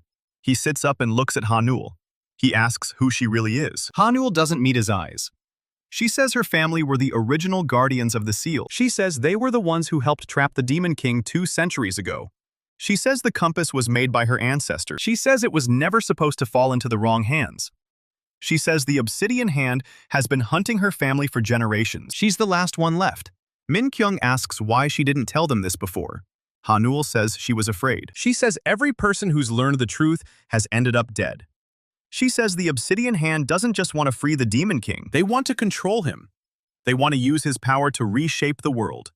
Seo-jun asks if that's possible. Ha-nul says the Demon King was the strongest being to ever walk the continent. She says if Kang Seo-jun succeeds, no army in the world will be able to stop her. Seo-jun stands up. His legs are still shaking. His stamina bar reads 6%, but his voice is steady. He says they're going to stop her. He says they're going to get the compass back. He says they're going to find the remaining keys before the obsidian hand does. He says he doesn't care how long it takes. Min-kyung looks at him for a long moment. Then she nods. She says she's in. Ha-nul wipes her eyes. She says she knows where the next key is. She says it's on the Sky Island. She says they'll need a flying mount to reach it. She says the island only appears during the full moon. Seo-jun asks when the next full moon is. Ha-nul says 3 days. Seo-jun says that's enough time. He says they rest tonight. Tomorrow, they move. They find shelter in a cave halfway down the hillside. Min-kyung takes first watch. Ha-nul curls up in the corner and falls asleep almost instantly. Seo-jun sits against the cave wall. The crown hums softly in his pack. The ring glows faintly on his finger. The gauntlet's runes pulse with a slow, steady rhythm. The compass is gone. Kang Seo-jun has it. The obsidian hand knows what artifacts he carries. They know his face. They know his name. But Seo-jun is still alive. And now he knows something they don't. He knows where the next key is. He knows he has 3 days. He knows Ha-nul's secret. He closes his eyes. The war has changed. It's no longer about the academy. It's no longer about Ryu Ji-ho. It's about the seal. About the Demon King. About whether the world burns or survives. And Kang Seo-jun, the trash-ranked student who couldn't even pass a class trial, is the only thing standing in the way. He doesn't smile, but something in his chest feels like hope. Dawn breaks gray and cold over the hillside cave. Seo-jun is already awake. His stamina bar sits at 22%. Not great, but enough. Min-kyung stirs by the cave entrance, her hand on her knife before her eyes are even open. Old habits. Ha-nul is still curled in the corner, breathing slow and deep. The crown hums softly in Seo-jun's pack. He doesn't put it on. Not yet. Some thoughts should stay private. Min-kyung stands and stretches. She asks if he slept at all. Seo-jun says enough. She doesn't believe him, but she doesn't push. They wake Ha-nul gently. The girl blinks and sits up fast, reaching for a weapon that isn't there. Then she remembers where she is. She exhales. The 3 of them eat cold rations in silence. Seo-jun checks his shoulder. The wound has scabbed over, still stiff, still sore. But he can move it. That's what matters. Ha-nul says they need to reach the Sky Island before the full moon rises. She says the window is only 6 hours long. Miss it, and they wait another month. Seo-jun asks how they get a flying mount in 3 days. Min-kyung smiles. She says she knows a guy. Of course she does. They break camp and head north. The terrain shifts from rocky hillside to dense pine forest. Min-kyung takes point. Hanul stays in the middle. Seo-jun brings up the rear. The Gauntlet's runes pulse faintly with each step. The ring is quiet on his finger, but he can feel it waiting, like a coiled spring. They walk for 6 hours. No one speaks much. The forest thins out and gives way to a wide plateau. And there, at the edge of a cliff, sits a ramshackle wooden structure. It looks like someone built a tavern out of driftwood and bad decisions. A sign swings above the door. The Drowned Crow. Min-kyung says this is the place. Seo-jun asks if the guy is reliable. Min-kyung says he's alive, isn't he? Fair point. They push through the door. The inside is dim and smells of old smoke and older beer. A massive man sits behind the counter, polishing a glass with a rag that hasn't been clean in a decade. His left arm is mechanical from the elbow down, brass gears and copper tubing. He looks up. His face splits into a grin. He says, Min-kyung, you owe me money. She says she doesn't owe him anything. He says she definitely does. She says that job went sideways and he knows it. The big man laughs. It sounds like rocks in a dryer. His name is Dae-ho, former Silver Wolf. Former everything, really. Now he runs mounts and supplies to anyone with coin. Min-kyung says they need a flying mount. Dae-ho asks where to. She says the Sky Island. He stops polishing the glass. He says the Sky Island isn't real. Seo-jun steps forward. He says it's real. He says they need to be on it in 3 days. Dae-ho looks at him for a long moment, then at the gauntlet, then at the ring. His mechanical fingers twitch. He says that's some serious hardware for a kid. Seo-jun doesn't blink. He says he's not a kid. Dae-ho laughs again. He says fine. He says he has one mount that might make it. A griffin. Old, cranky, and mean as a starving weasel, but fast, and dumb enough to fly into a storm. Min-kyung asks the price. Dae-ho names a figure that makes her jaw tighten. Seo-jun reaches into his pack. He pulls out a small pouch of coins, leftover from the academy. Barely enough. He puts it on the counter. Dae-ho doesn't touch it. He looks at Seo-jun's face. Really looks. He asks what's waiting on that island. Seo-jun says a key. Dae-ho says that's not much of an answer. Seo-jun says it's the only one he's got. The old hunter stares at him for 10 full seconds. Then he scoops up the coins. He says the griffin is out back. He says don't break it. He says he'll know if they do. Min-kyung thanks him. Dae-ho waves his mechanical hand. He says thank him by not dying. He says dead customers don't pay debts. The griffin is chained to a post behind the tavern. It's bigger than Seo-jun expected. Easily 15 feet from beak to tail. Its feathers are a dirty gold, matted and scarred. Its eyes are yellow and intelligent, and deeply unimpressed with all of them. It screeches when Dae-ho approaches. Dae-ho tells it to shut up. The griffin shuts up. Barely. Dae-ho explains the commands. 1 tug left on the reins to turn. 1 tug right. Pull back to climb. Push forward to dive. And whatever they do, don't feed it after midnight. Seo-jun asks why. Dae-ho says he doesn't want to talk about it. They climb onto the griffin's back. There's a worn leather saddle with room for 3. Barely. Min-kyung takes the front. She's flown before. Seo-jun sits behind her. Hanul wraps her arms around his waist. Her grip is tight. She's never flown before. Seo-jun asks if she's okay. She says she'll be fine. She doesn't sound fine. Min-kyung tugs the reins. The griffin spreads its wings. They're massive, 20 feet across, feathers ruffling in the wind, and then it launches. Seo-jun's stomach drops into his boots. The ground falls away. Tavern shrinks to a speck. The plateau becomes a brown smudge, and then they're in the clouds. The wind screams past Seo-jun's ears. His eyes water. His shoulder throbs. But he's grinning. He can't help it. Hanul presses her face against his back. She's definitely not fine. They fly for 2 days. The griffin doesn't need much rest. It glides on thermals, wings barely moving. They stop twice to let it drink from mountain streams. Seo-jun's stamina bar creeps up to 41%. His shoulder still aches. But the wound is closing. The crown stays in his pack. He doesn't need it to know Hanul is scared.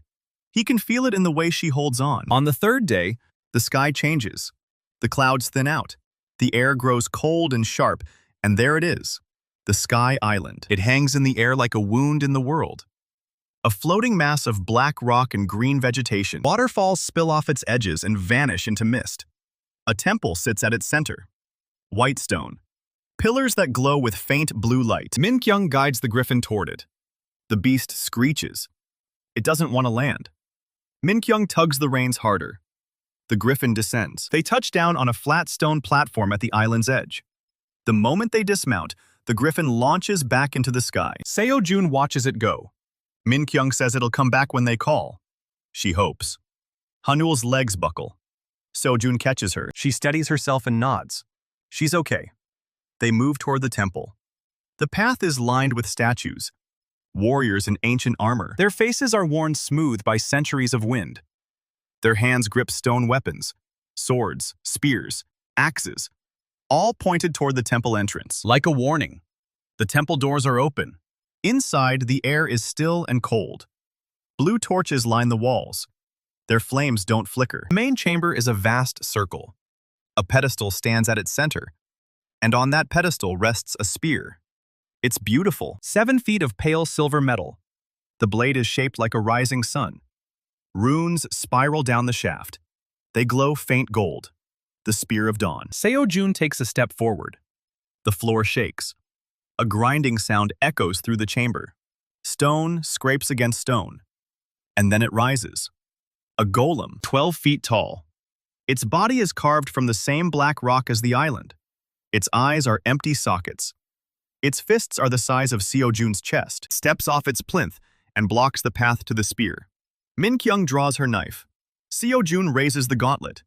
Hanul says wait. She says golems have rules. She says every guardian has a weakness. The golem swings. Seo-jun dives left. The fist craters the floor where he was standing. Stone shards spray across the chamber. Min-kyung circles right. She slashes at the golem's leg. Her blade skitters off the rock. Not a scratch. The golem doesn't even notice. It swings again. Min-kyung rolls. Barely. Seo-jun activates the gauntlet. His muscles swell. His bones feel like iron. He charges. He punches the golem in the chest. The impact booms through the chamber. The golem staggers back one step. Then it straightens and swings. Seo-jun blocks with the gauntlet. The force sends him sliding 10 feet across the stone floor. His arm goes numb. His stamina bar drops to 33%. Physical attacks are useless, Hanul shouts. She says to use the crown. She says read it. Seo-jun pulls the crown from his pack. He slams it onto his head. The 7 gems flare. Thoughts flood in. Not human thoughts. Something older, simpler. The golem doesn't think in words. It thinks in commands. Protect the spear. Destroy intruders. And then, buried deep, a single image. A flash of white light. And fear. The golem fears light. Seo-jun rips off the crown. He raises the ring. Min-kyung sees his face and dives behind a pillar. Seo-jun activates the shield of light. The white gold dome erupts around him. But he doesn't stop there. He pours everything into it. Every ounce of will. Every drop of mana. The shield expands. It brightens. It becomes a sun. The golem screams, a sound like grinding boulders. It stumbles backward, arms raised to cover its empty eyes. The light burns it. Cracks spider across its stone body. Blue energy leaks from the fissures. Seo-jun's stamina bar plummets. 20%. The shield flickers. But it holds. The golem's chest cracks open. Inside, a core of blue crystal pulses. Min-kyung doesn't hesitate. She sprints from behind the pillar. She leaps. Her knife plunges into the core. The crystal shatters. The golem freezes. And then it crumbles. A mountain of black stone crashes to the chamber floor. Dust billows. Seo-jun drops the shield. His stamina bar reads 3%. His legs give out. He hits his knees. Hanul rushes to him. She asks if he's okay. He says he's fine. He's lying, but he's alive. Min-kyung pulls him to his feet. She says the spear is right there. She says go get it. Seo-jun walks to the pedestal. His legs shake with every step. The Spear of Dawn waits for him. Its runes pulse in time with his heartbeat. He reaches out. His fingers close around the shaft. The spear ignites. Gold light floods the chamber, the runes burn bright. Seo-jun feels the power surge through him.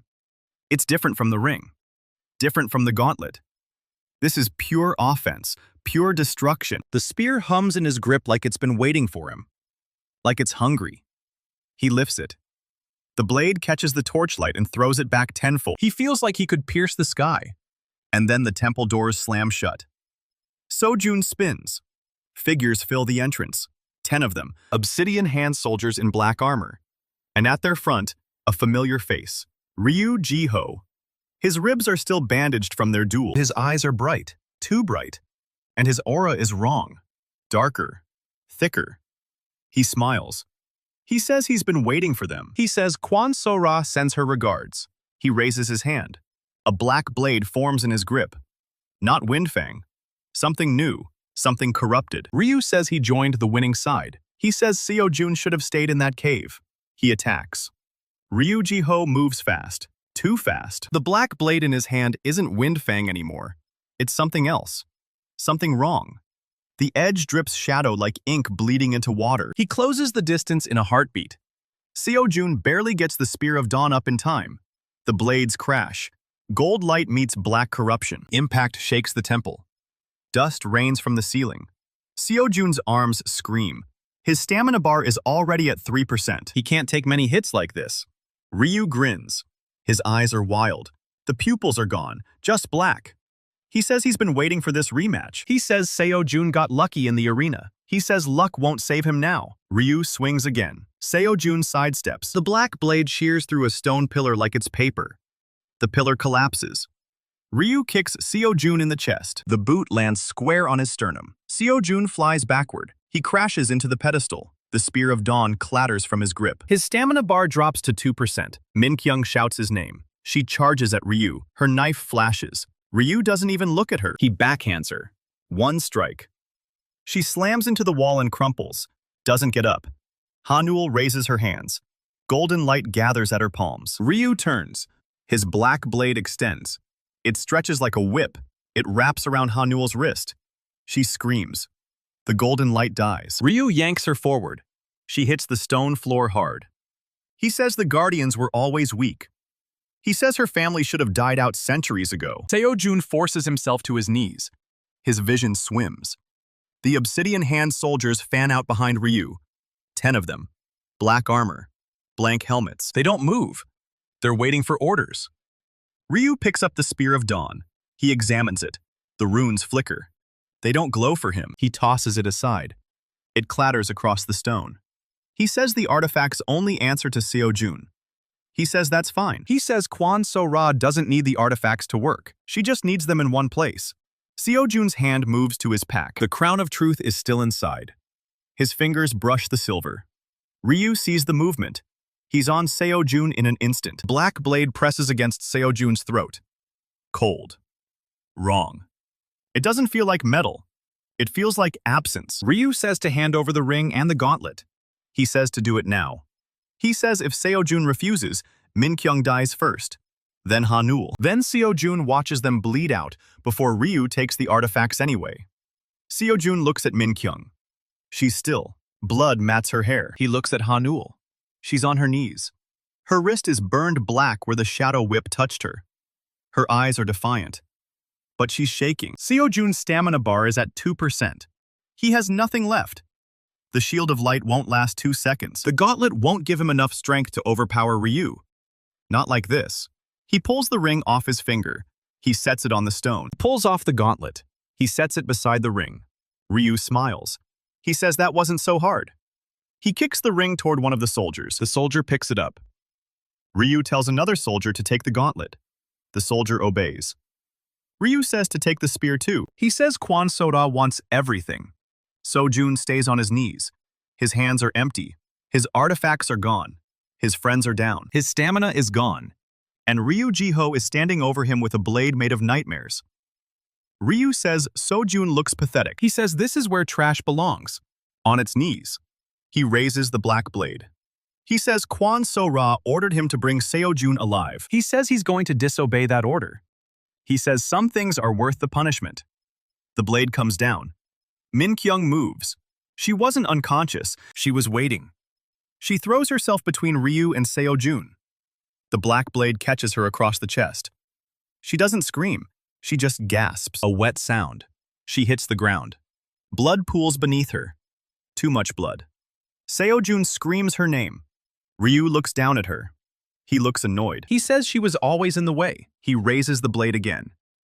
Hanul's hands slam together. A sphere of golden light erupts from her palms. It's not an attack. It's something else.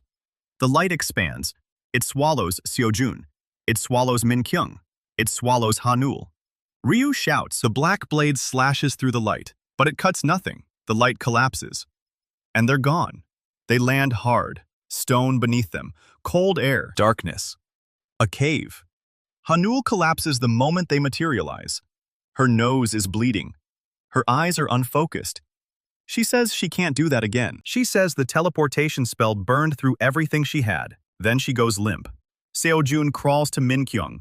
She's pale, too pale. The wound across her chest is deep. Black veins spread from the cut. The corruption is still in her. She's breathing, but barely. Seo-jun presses his hands against the wound. Blood seeps through his fingers. He says her name. She doesn't respond. He says it again. Louder. Her eyes flutter open. She looks at him. She tries to say something. No sound comes out. Her eyes close again. Seo-jun's hands are shaking. He looks around the cave. No supplies. No bandages.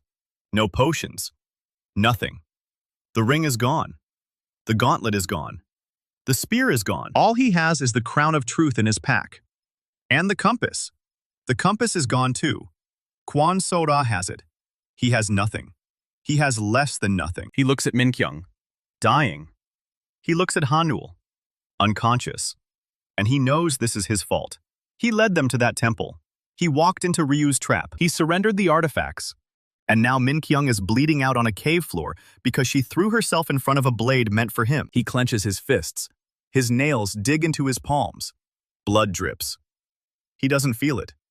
He feels nothing, just cold, just rage. He says her name again. She doesn't move. The black veins are spreading. They're crawling up her neck now, toward her heart. Hanul stirs. She pushes herself up on one elbow. Her face is gray. She looks at Min-kyung. She says the corruption is from the Obsidian Hand's dark arts. She says it's designed to kill slowly. She says there's no cure she knows of. Seo-jun asks how long. Hanul hesitates. She says maybe a day, maybe less. Seo-jun stands up. His legs nearly give out. His stamina bar reads 2%. He doesn't care. He asks Hanul if she can stabilize Min-kyung. Hanul says she can try. She says it won't stop the corruption. Just slow it. Seo-jun says to do it. Hanul crawls to Min-kyung. She places her hands over the wound. Faint golden light seeps from her palms. It's weak, barely a glow. The black veins slow their spread. Hanul's nose bleeds harder. She doesn't stop. Seo-jun turns away. He can't watch. He walks to the cave entrance. The sky outside is dark. Stars. Cold wind. They're somewhere in the mountains. He doesn't know where. He doesn't know how far Hanul's spell carried them. He doesn't know if the Obsidian Hand is tracking them right now. He leans against the cave wall. His body is broken. His artifacts are gone. His enemy has everything. And the only person who ever stood beside him without asking for anything is dying. He slides down the wall. He sits in the dirt. He stares at his empty hands. The hands that held the ring. The hands that wore the gauntlet. The hands that couldn't stop Ryu's blade. He thinks about the duel. He beat Ryu once. He thought that meant something. He thought he was getting stronger. He was wrong. Ryu took a shortcut. He sold himself to the Obsidian Hand. And now he's faster, stronger, darker. Seo-jun couldn't touch him, not with the spear, not with anything. He closes his eyes. He sees Min-kyung's face, the way she looked at him before her eyes closed, like she was sorry, like she was apologizing for not being strong enough. She took a blade for him, and he just knelt there. He let Ryu take everything. He let it happen. His fist slams into the cave wall. The stone cuts his knuckles. Blood drips. He doesn't feel it. He hits the wall again, and again, and again. His hand is a mess of torn skin and blood. He stops. He's breathing hard. His stamina bar is at 1%. He's going to pass out soon. He knows it. But he can't sleep. He can't rest. Min-kyung is dying. Ha-nul is burning herself out to keep her alive. And Seo-jun is sitting in a cave with nothing. He reaches into his pack. His fingers touch cold metal. The crown of truth. The only artifact he has left. He pulls it out. The 7 gems are dark. No glow, no power. It's useless without the other artifacts. It reads thoughts. That's it. It can't heal. It can't shield. It can't fight. He almost throws it across the cave. But he stops. He stares at the crown. And then he remembers. The compass. It's gone. Kang Seo-jun has it, but the compass chose him. Ha-nul said it won't work for anyone else until he dies. Which means Kang Seo-jun can't use it. She has the key, but she can't turn the lock. Not yet, which means she still needs him alive. Ryu tried to kill him anyway. Ryu disobeyed.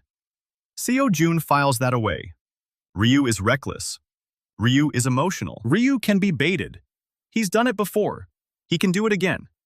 But first he needs power. He needs his artifacts back. He needs to get stronger. He looks at the crown in his hands.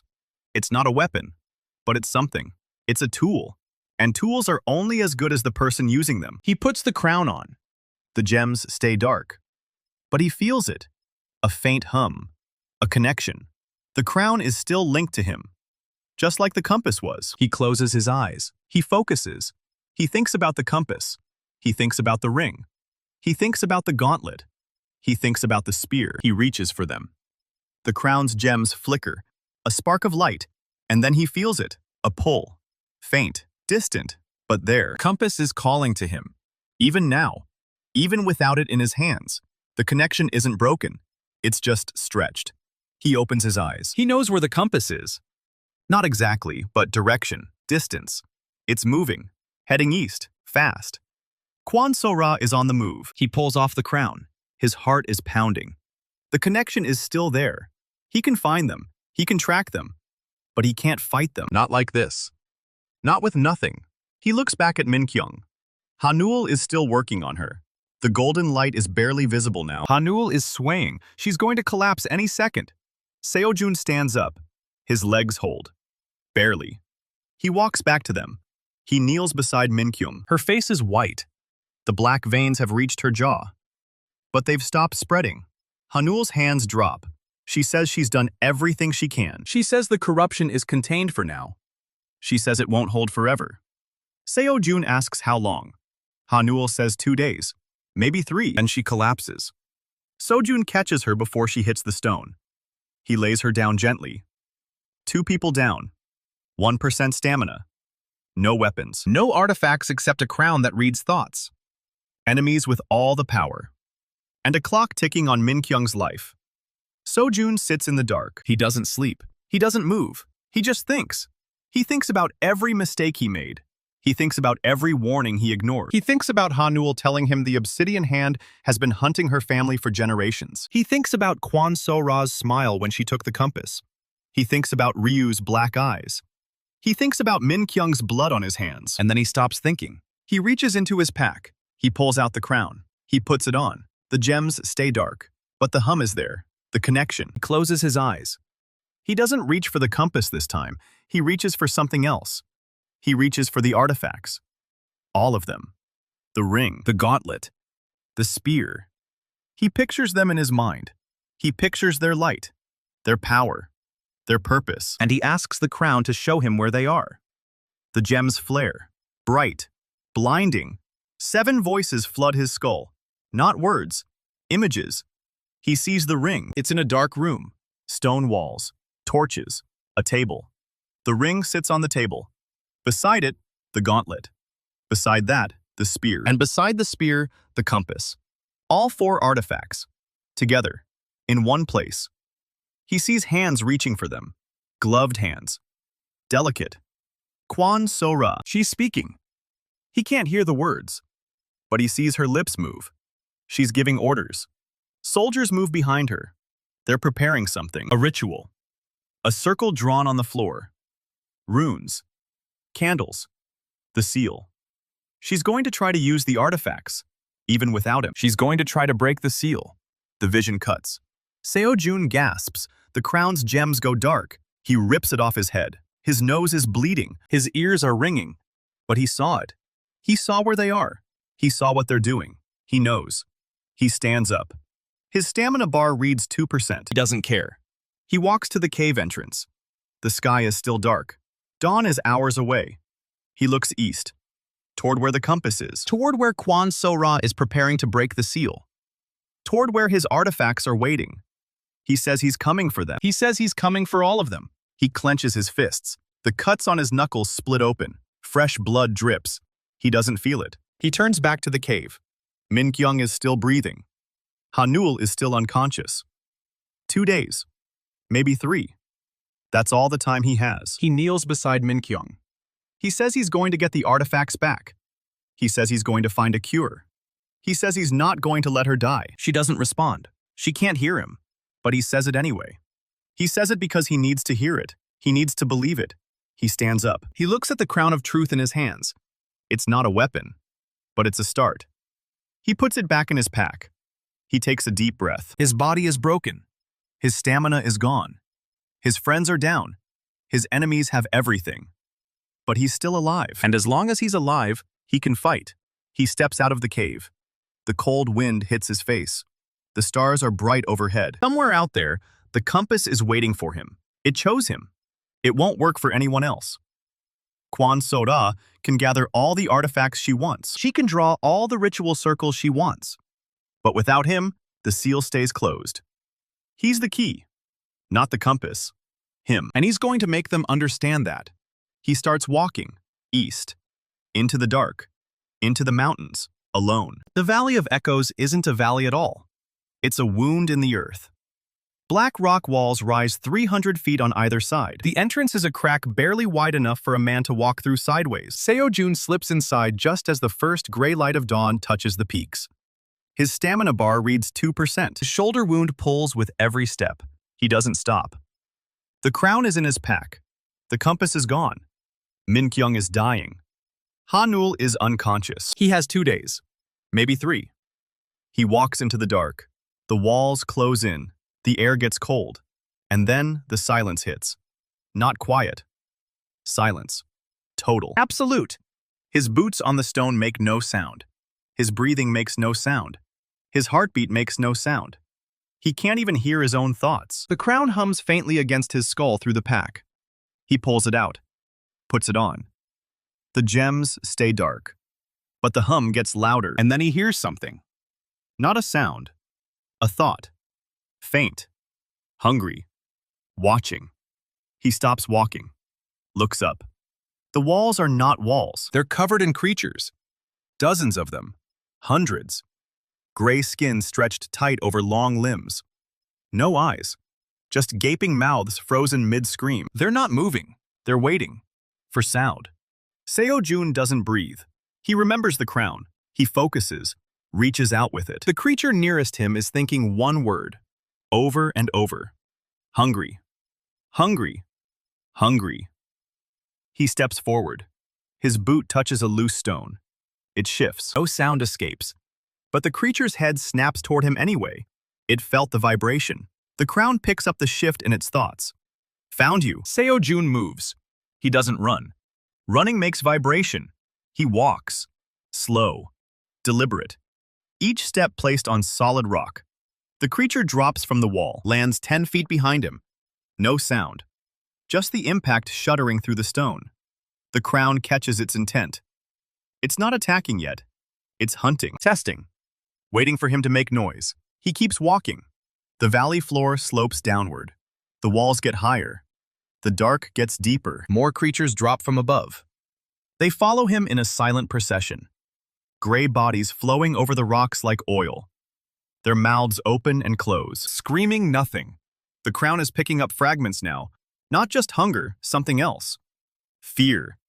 They're afraid of something ahead, something worse than them. Seo-jun stops, looks down the valley.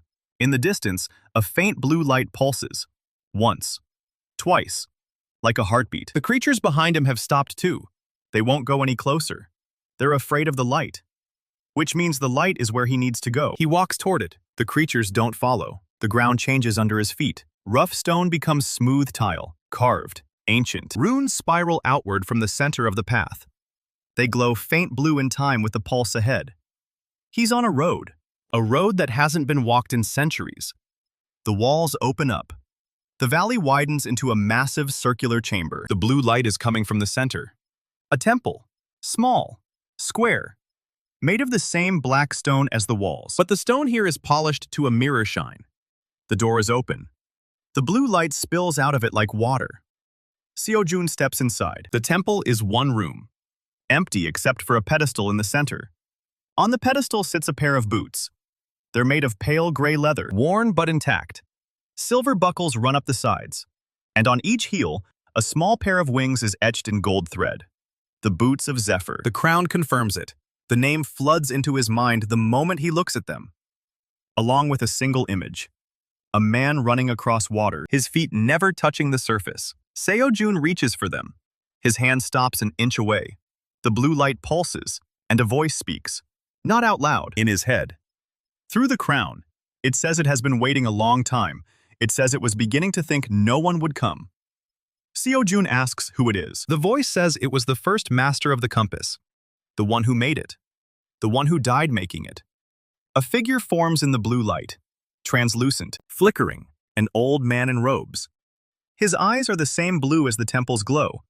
He says his name was Jun-sung. He says he was Hanul's ancestor. He says he failed. The old spirit looks at Seo-jun, really looks at him. He says the boy is broken. He says his stamina is gone. He says his artifacts are taken. He says his friends are dying. He says he has nothing left. Seo-jun doesn't argue. It's true. The spirit nods, says good. He says a man with nothing left has nothing to lose. He says that's the only kind of man who can pass the trial. Seo-jun asks, what trial? The spirit gestures at the boots. He says the boots of Zephyr are not a gift. They're a test. He says the boy must prove he can move when the world tries to stop him. He says the trial is simple. Dodge. The spirit vanishes. The blue light explodes. The temple disappears. Seo-jun is standing in the center of the valley again. But everything is different. The walls are alive with sound. Not silence. Noise. Deafening, crashing, screaming. 1,000 voices howling at once. And every voice is a weapon. Sound waves made visible. Blades of compressed air slicing toward him from every direction. The crown screams with the thoughts of the creatures. They're not hungry anymore. They're furious. They've been silent for centuries, and now they're free. The first blade comes from the left. Seo-jun drops. It passes over his head. The second comes from the right. He rolls. It clips his shoulder. The fresh wound burns. Third comes from above. He can't dodge. He's too slow. His body is too broken. His stamina is too low. The blade is coming. And then the boots glow. He didn't put them on. He didn't touch them, but they're on his feet. The silver buckles snap shut on their own. The golden wings flare bright. And Seo-jun moves. Not fast. Instant. One moment he's on the ground. The next he's 20 feet to the left. The blade of sound hits empty stone. The creatures howl louder. More blades come. Dozens. Hundreds. A storm of compressed air and fury. Seo-jun moves through it like water through rocks. The boots don't make him fast. They make him where he needs to be. It's not speed, it's placement. His body flickers from point to point. Each dodge is a teleport. Each landing is perfect. The crown feeds him the creature's intent. He knows where every blade is going before it launches. The boots take him out of the path. Every time. Without fail. Storm rages for what feels like hours. Seo-jun's stamina bar doesn't drop. The boots aren't draining him. They're carrying him. The spirit's voice returns. He says the boy is doing well. He says most fail in the first minute. He says the boots test not just speed, but trust. He says the boy must trust the boots to move him. He says the boy must trust the crown to see. He says the boy must trust himself to survive. Seo-jun asks what happens if he fails. The spirit says the same thing that happened to the last one who tried. A skeleton appears in the corner of his vision.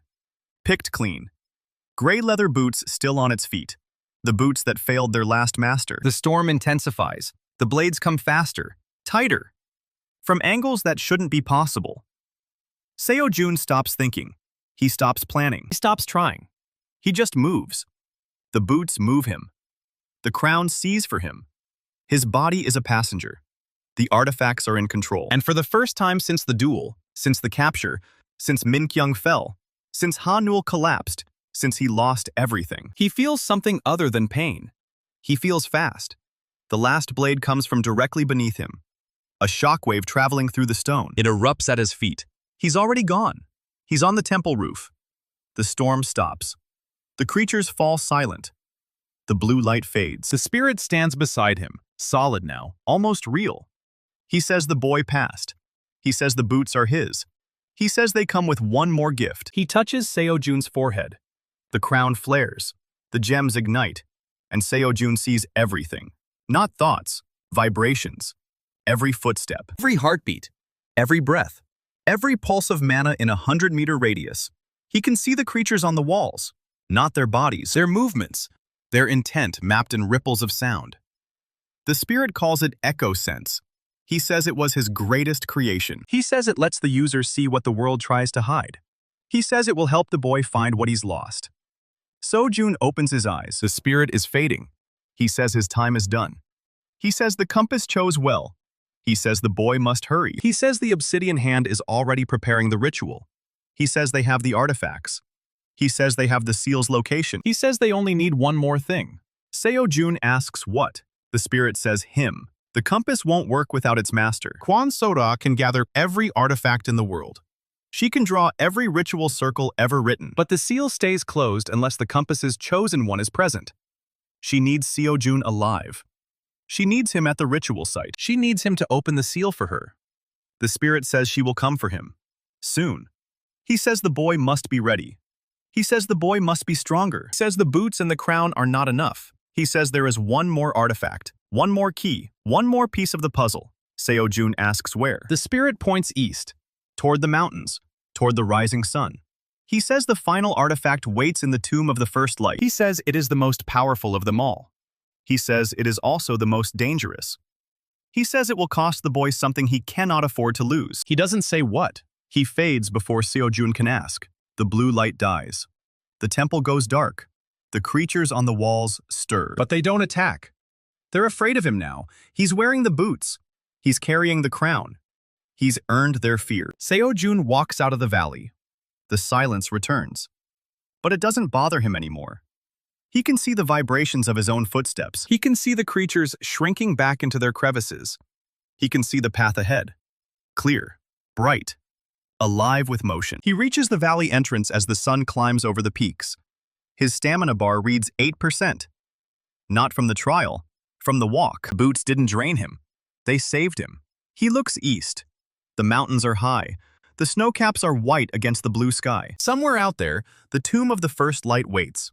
Somewhere out there, Kang Seo-jun is preparing her ritual. Somewhere out there, Min-kyung is running out of time. He has 2 days, maybe 3. He has the crown of truth. He has the boots of Zephyr. He has echo sense. He has nothing else. It's enough. He starts walking. East. Into the mountains. Into the rising sun. Alone. But not broken. Not anymore. The boots carry him over the rocks like he weighs nothing. Each step is silent. Each landing is perfect. He's not fast. He's not strong. He's not unstoppable. But he's still moving. And as long as he's moving, he can fight. And as long as he can fight, Min-kyung has a chance. And as long as she has a chance, he won't stop. The sun climbs higher. The valley fades behind him. The mountains rise ahead. The tomb waits. The final artifact waits. The obsidian hand waits. And Kang Seo-jun walks toward all of it with 2% stamina, a stolen crown, and a pair of boots that make him untouchable. Guess what happens next? The obsidian hand base sits inside a dead volcano. The crater walls rise 300 feet on every side. Black stone, smooth as glass, carved by something that wasn't lava. Seo-jun lies flat on the rim, boots silent against the rock. His stamina bar reads 8%. The crown hums on his head, gems glowing faint gold.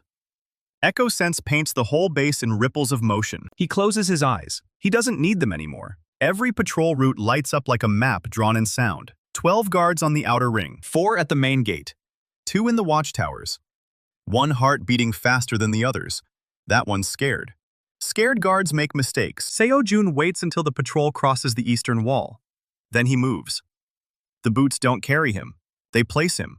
One moment he's on the rim. The next he's in the shadow of a supply crate, 20 feet below. No sound, no impact, no dust. The guard 5 feet away doesn't even twitch. Our boy exhales. The crown picks up surface thoughts from the nearest patrol. Bored. Tired. Wondering when shift change happens. Nothing about an intruder. Nothing about a boy in gray boots walking through their base like he owns it. He moves again. Boots flicker him between shadows. Crate to crate. Wall to wall. Echo sense shows him the gaps. The dead zones where no patrol looks. The blind spots behind the watchtowers. The ventilation shaft Hanul used last time is still there. Still unguarded. Still stupid. Seo-jun drops into it without a sound. The shaft is tight. Rusted metal scrapes his shoulders. He doesn't care. The crown shows him what's below. A corridor.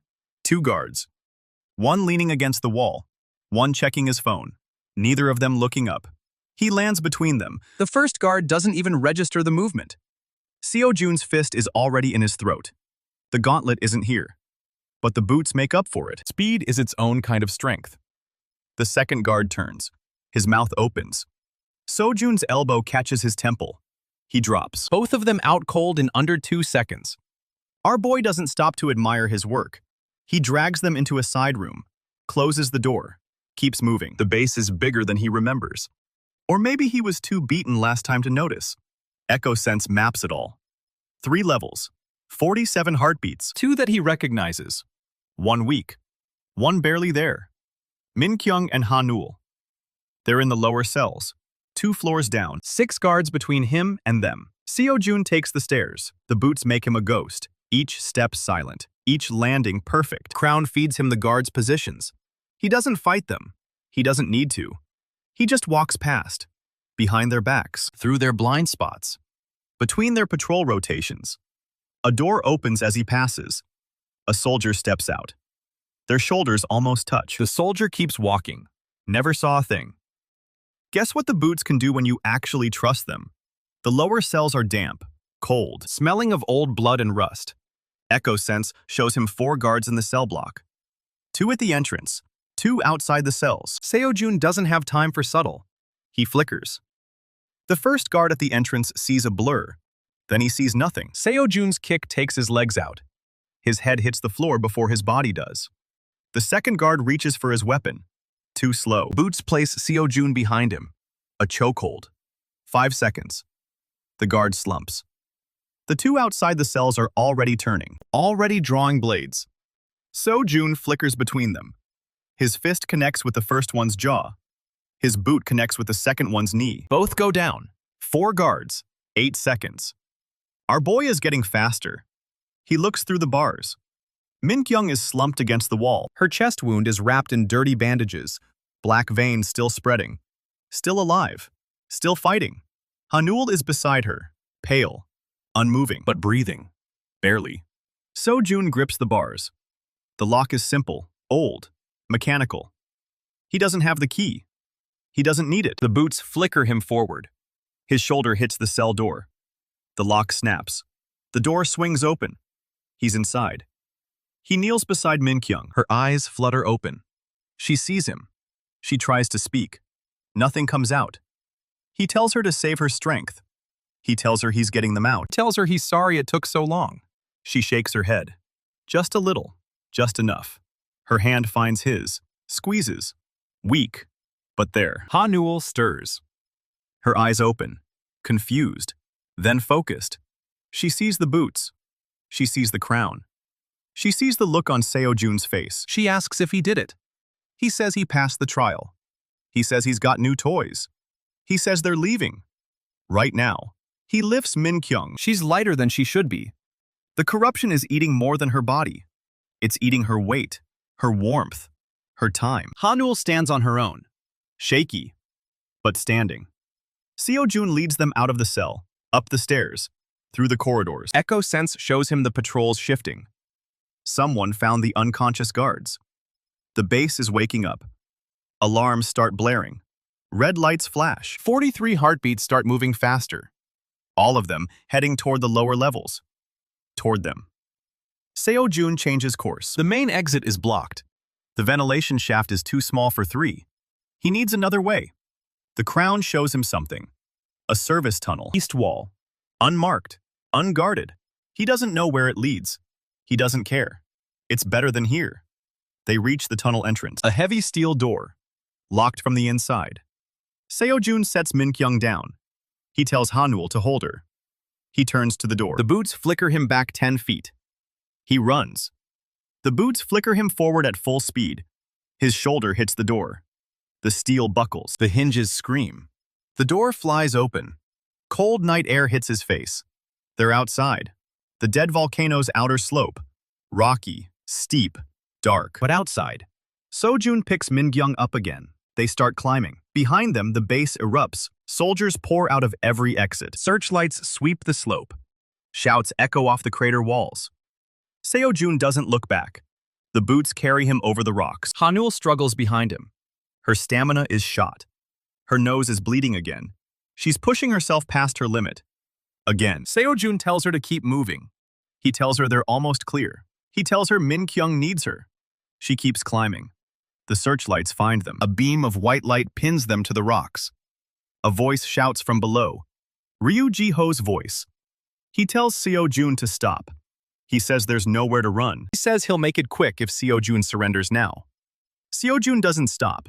He doesn't answer. He just climbs faster. The boots flicker him up the slope, 10 feet at a time. Min-kyung's weight doesn't slow him. The boots don't care about weight. They care about trust. And right now, Seo-jun trusts them completely. Ryu's voice gets closer. He's climbing after them. Fast. His black blade is drawn, the shadow dripping off it like oil. Seo-jun reaches the crater rim. He sets Min-kyung down. He tells Hanul to take her. He tells them both to keep going. Hanul asks what he's doing. He doesn't answer. He turns around. Ryu Ji-ho crests the rim. His black eyes lock onto Seo-jun. His blade hums with dark energy. He's wearing the ring. The gauntlet is on his left hand. The Spear of Dawn is strapped to his back. He's got everything. Seo-jun has boots and a crown. Ryu smiles. He says the boy came back for nothing. He says Min-kyung is already dead. He says Hanul will follow. He says Seo-jun should have stayed in whatever hole he crawled into. Seo-jun doesn't respond. He just watches. The crown reads Ryu's thoughts. Arrogant, confident. Underneath that, something else. Fear. Small. Buried. But there. Ryu is afraid of Kang Seo-ra. He disobeyed her. He tried to kill Seo-jun. She won't forgive that. Seo-jun speaks for the first time. He asks if Kang Seo-ra knows Ryu is here. He asks if she knows Ryu lost him. He asks what she'll do when she finds out. Ryu's smile falters. Just for a second. Just enough. Seo-jun moves. The boots flicker him forward. Not at Ryu, past him. His hand closes on the Spear of Dawn's shaft. He yanks it free from Ryu's back. The runes ignite. Gold light floods the crater rim. The spear remembers its master. Ryu spins. His blade comes down. Seo-jun flickers backward. The blade hits rock. The spear comes up. Seo-jun doesn't know how to use it. Doesn't matter. The spear knows. It moves his hands, guides his grip, pulls his arms into the right stance. Ryu charges. The ring's shield activates around him, a barrier of light. Seo-jun thrusts the spear. The tip hits the shield. The shield shatters. Ryu's eyes go wide. The spear doesn't stop. It pierces his shoulder. The same shoulder Seo-jun's wound is on. Ryu screams. The black blade falls from his hand. Seo-jun twists the spear. Ryu drops to his knees. The ring's light dies. The gauntlet's glow fades. Seo-jun reaches down. He pulls the ring off Ryu's finger. He unstraps the gauntlet from Ryu's arm. He puts them both on. The ring hums. The gauntlet tightens. His artifacts. His power. Back where they belong. Ryu looks up at him, blood running down his chest. Black eyes still burning with hate. He says Seo-jun should kill him. He says if Seo-jun doesn't, he'll never stop. He'll keep coming, keep hunting, keep taking everything Seo-jun loves. Seo-jun looks at him. The crown reads his thoughts. Ryu means every word. He's not lying. He's not bluffing. He's broken. Completely. Whatever the obsidian hand did to him, it hollowed him out. There's nothing left but rage and pain and the need to destroy. Seo-jun raises the spear. The point hovers over Ryu's heart. One thrust. It's over. Min-kyung's voice cuts through the night. Weak. Barely a whisper, she says his name. Seo-jun turns. She's standing. Hanul is holding her up. But she's standing. She says not to do it. She says he's not a killer. She says if he does this, Ryu wins. Not the fight. The war. The one inside Seo-jun's head. Seo-jun looks at the spear, looks at Ryu, looks at Min-kyung. The black veins are still spreading. She's still dying. She's still telling him to be better. He lowers the spear. He tells Ryu to run. He tells him to go back to Kang Seo-jun. He tells him to tell her that Seo-jun is coming. Ryu stares at him, disbelief, then rage, then something else, something that looks almost like shame. He grabs his black blade. He staggers to his feet. He doesn't say anything. He just turns and disappears down the slope, into the dark, into the base. Back to whatever is left of his soul. Seo-jun turns to Min-kyung. He catches her as her legs give out. She's burning up. The corruption is accelerating. He asks Ha-nul how much time. Ha-nul checks the wound. Her face goes pale. She says less than a day. Maybe less. The containment is failing. Seo-jun looks east, toward the mountains, toward the tomb of the first light, the final artifact, the one Jun-sung said would cost him something he can't afford to lose. He doesn't know what that means. He doesn't care. If it can save Min-kyung, he'll pay it, whatever it is. He lifts her onto his back. The boots adjust to the added weight. Ha-nul steadies herself. She asks if he has a plan. He says the compass pointed east. He says there's one more artifact. He says it might be strong enough to cure her. He doesn't say what Jun-sung told him. He doesn't say it might cost him everything. Ha-nul nods. She doesn't ask. She already knows. The crown shows him her thoughts. She's thinking about her ancestor, about the price he paid, about the price she might have to pay. She's ready. Seo-jun starts walking. East. Into the mountains. Into the rising sun. Min-kyung's breath is shallow against his neck. Ha-nul's footsteps are unsteady behind him. The ring is back on his finger. The gauntlet is back on his arm. The spear is strapped to his back. Boots are on his feet. The crown is on his head. He's got everything back. Everything except time. The mountains rise ahead. Black peaks against a gray sky. Somewhere in those peaks, the tomb of the first light waits. Somewhere behind him, Kang Seo-jun is preparing her ritual. Somewhere in between, Ryu Ji-ho is running with a hole in his shoulder and a wound in whatever passes for his pride. Seo-jun doesn't look back. He's done looking back. The boots carry him forward. Silent, perfect, untouchable. He's still at 8% stamina, still wounded, still carrying a dying friend and a half-conscious guardian. But he's moving. And as long as he's moving, Min-kyung has a chance. And as long as she has a chance, he won't stop. The sun climbs higher. The dead volcano fades behind him. The tomb waits. The final artifact waits. The price waits. And Kang Seo-jun walks toward all of it with 8% stamina, a stolen spear, and a girl who refused to let him become a monster. Guess what happens next? The mountains swallow them whole. Black peaks and dead rock and a wind that cuts like a blade. Seo-jun walks east with Min-kyung on his back and Ha-nul stumbling beside him. His stamina reads 8%. The crown hums on his head, gems glowing faint gold. It picks up Ha-nul's thoughts before she speaks. She's thinking about her ancestor again, about the price Jun-sung paid, about what's waiting in the tomb.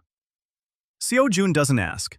He already knows she's scared. He can feel it through the crown like a cold weight in his chest. The sun climbs higher, and the path gets steeper. Loose rocks slide under the boots, but the boots don't care. They adjust.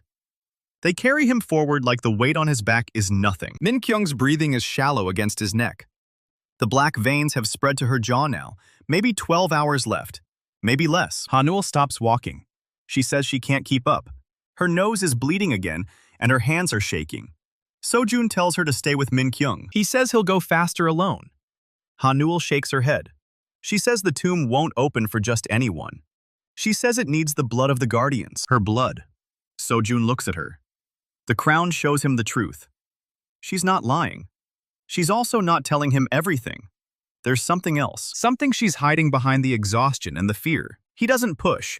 Not yet. He just nods and keeps walking. The path narrows to a ledge no wider than his shoulders. Drop on the left. Rock face on the right. The boots don't slip. He place each step perfectly. Echo sense paints the mountain around him in ripples of sound.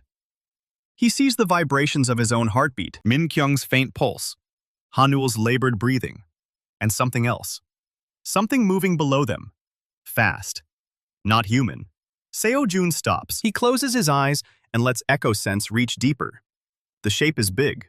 4 legs. Claws that scrape stone. It's climbing. Straight toward them. He tells Hanul to get down. She doesn't ask why. She drops to the ledge and presses herself against the rock. Seo-jun lowers Min-kyung beside her. He turns to face the drop. The creature bursts over the edge. Gray hide and yellow eyes and teeth like broken glass.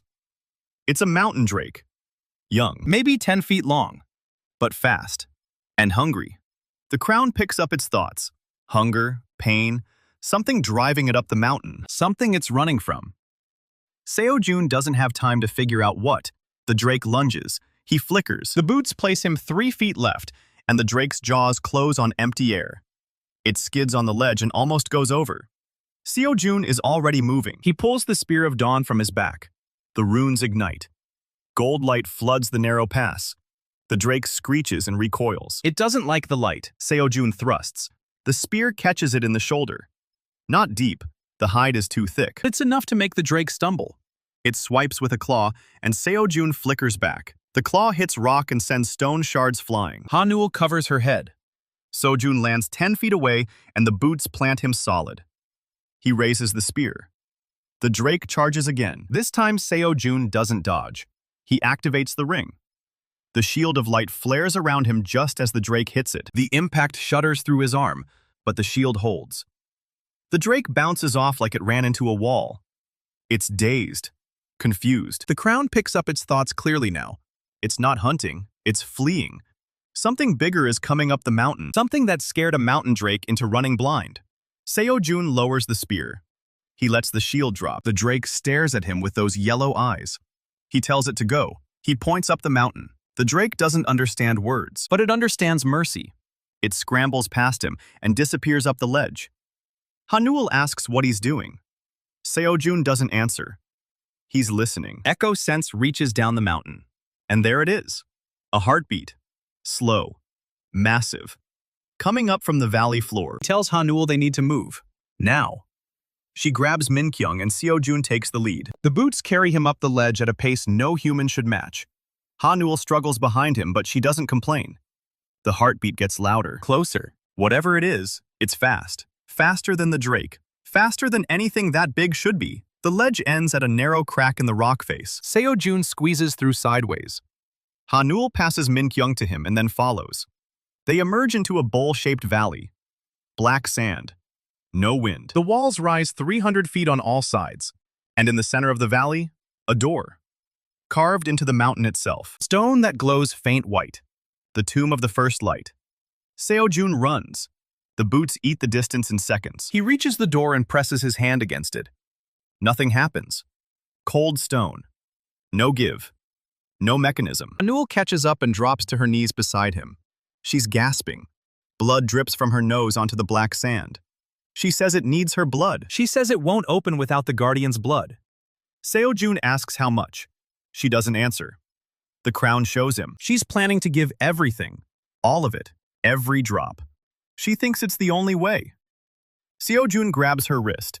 He tells her no. He says there's another way. He doesn't know what it is yet, but he's not letting her die here. Not after Min-kyung. Not after everything. Hanul looks at him. Her eyes are wet. She says the tomb requires a sacrifice.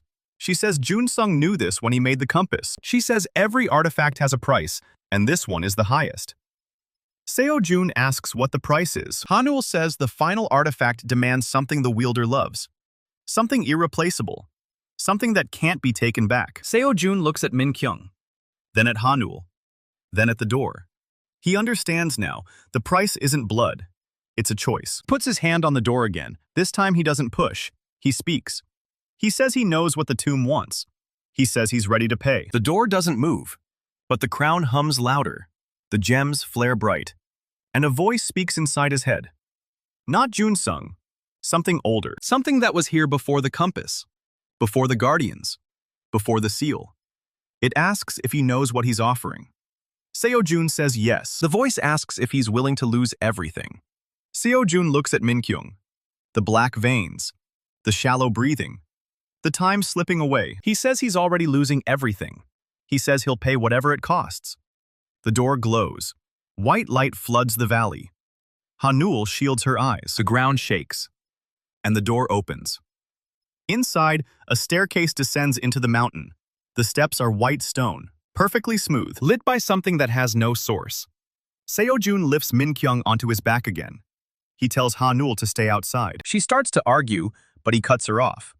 He says the tomb only needs one. He says if he doesn't come back, she should run. She should find somewhere safe. She should survive. Hanul grabs his arm. She says his name. The crown shows him her thoughts. She's thinking about all the guardians who died. All the people she couldn't save. All the times she was too late. She's thinking she can't lose him too. Seo-jun pulls his arm free. He doesn't say anything. There's nothing left to say. He walks into the light. The staircase goes down for a long time. The boots make no sound on the white stone. Min-kyung's weight is warm against his back. Her pulse is still there. Barely. The crown hums constantly now. The gems are so bright they cast shadows on the walls. Echo sense shows him the shape of the tomb. It's massive. A cathedral carved inside the mountain. Pillars of white stone. A ceiling lost in darkness. At the center, a pedestal. On the pedestal, a single object. Seo-jun reaches the bottom of the stairs and stops. The object is a heart. Not a real heart. A crystal heart. Faceted. Glowing. It pulses with its own light. Slow. Steady. Like it's alive. The voice speaks again. It says this is the heart of the first light. It says the heart can heal any wound, cure any corruption, restore any life. But it can only be used once. And the price is the wielder's greatest love. Seo-jun asks what that means. The voice says the heart will take what he loves most. It will erase it. Not kill it. Erase it. Like it never existed. Seo-jun looks at Min-kyung. He thinks about Hanul. He thinks about the academy, about the compass, about every moment since he found it in that junk shop. He asks if he can choose what it takes. The voice says no. The heart chooses. It always chooses the thing the wielder loves most, even if the wielder doesn't know what that is. Seo-jun closes his eyes. He thinks about Min-kyung, the first person who stood beside him, the one who taught him to fight, the one who threw herself in front of a blade for him, the one who told him not to kill Ryu, the one who made him better. He opens his eyes. He walks to the pedestal. He reaches out. His hand hovers over the crystal heart. The voice asks one more time, is he willing to pay the price? Seo-jun says yes. He grabs the heart. The light explodes. White, blinding, everything. It floods the tomb and the mountain and the valley and the sky. It burns through Seo-jun's veins like liquid fire. The crown screams on his head. Ring burns on his finger. The gauntlet tightens until his bones creak.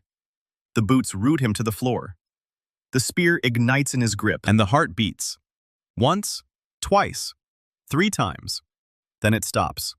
The light fades. Seo-jun is on his knees. The crystal heart is dark, empty, spent. He looks at his hands. They're shaking. He looks at the pedestal.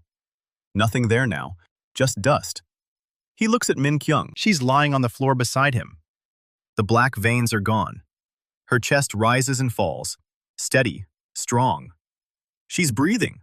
She's alive. Seo-jun crawls to her. He puts his hand on her cheek. Warm.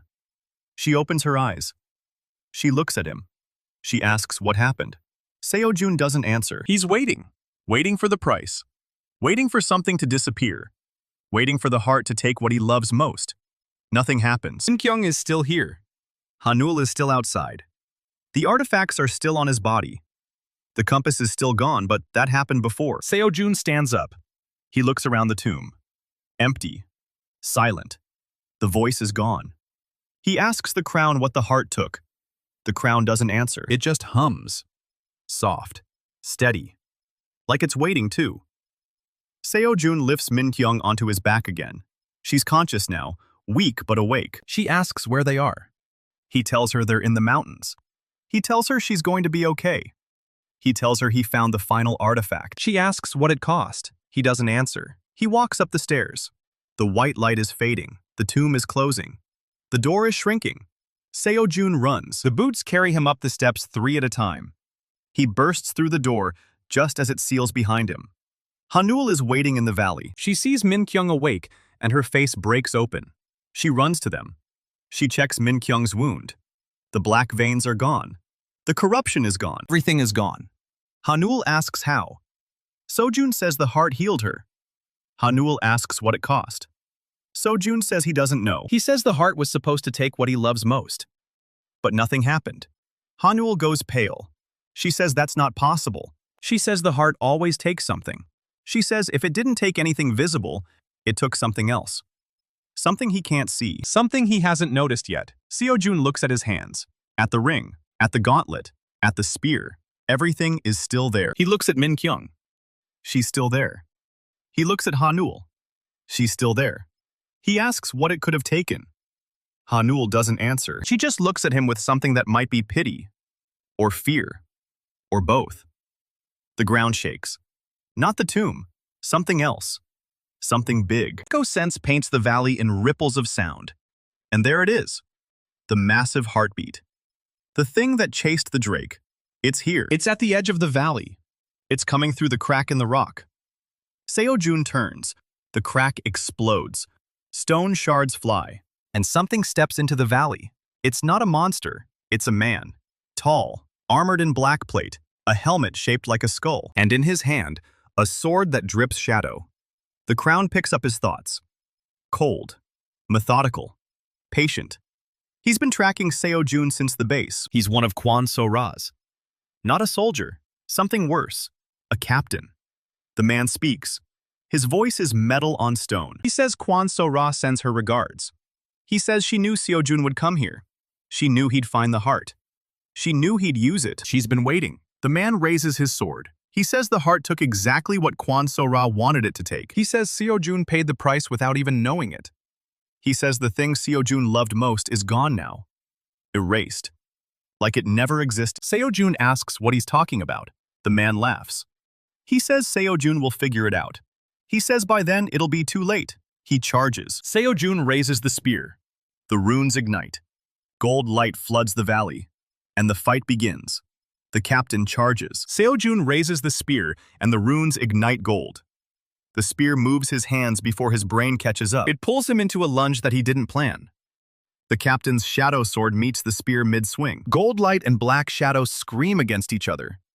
The impact throws Seo-jun back 10 feet. His boots catch the ground and flicker him upright before he hits stone. The captain doesn't chase. He just stands there, sword dripping shadow, helmet tilted. Like he's studying something. The crown picks up his surface thoughts. Calm. Clinical. Measuring. He's not angry. He's not even excited. He's taking notes. Seo-jun adjusts his grip on the spear. The gauntlet tightens on his arm. The ring hums on his finger. Min-kyung is behind him, on the ground, still weak but awake. Hanul is at the valley's edge, frozen, her face pale. The captain takes one step forward. Not fast, not threatening, just one step. And the shadow from his sword spreads across the ground like oil. Seo-jun's echo sense screams. The shadow isn't just darkness, it's alive. It pulses with something that isn't a heartbeat, something that doesn't belong in a living thing. The captain speaks again. He says Kang Seo-jun wanted Seo-jun to find the heart. She knew he'd use it to save the girl. She knew he'd pay the price without asking what it was. He says the heart took exactly what she needed it to take. Seo-jun asks what that is. The captain laughs. It's a dry sound. Metal scraping metal. He says Seo-jun's greatest love wasn't a person. It wasn't Min-kyung. It wasn't Hanul. It was the thing that made him who he is. The thing that drove him to fight. The thing that made him refuse to stay trash.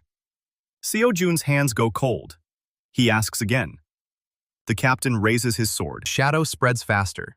He says Seo-jun's greatest love was his hatred of Ryu Ji-ho, the thing that pushed him through every fight, the thing that made him train when his body was breaking, the thing that made him get up every time he was knocked down.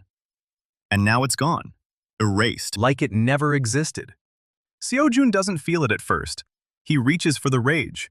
The fire that's been burning in his chest since the duel. The thing that made him want to destroy Ryu. The thing that made him want to prove everyone wrong. It's not there. He searches for it.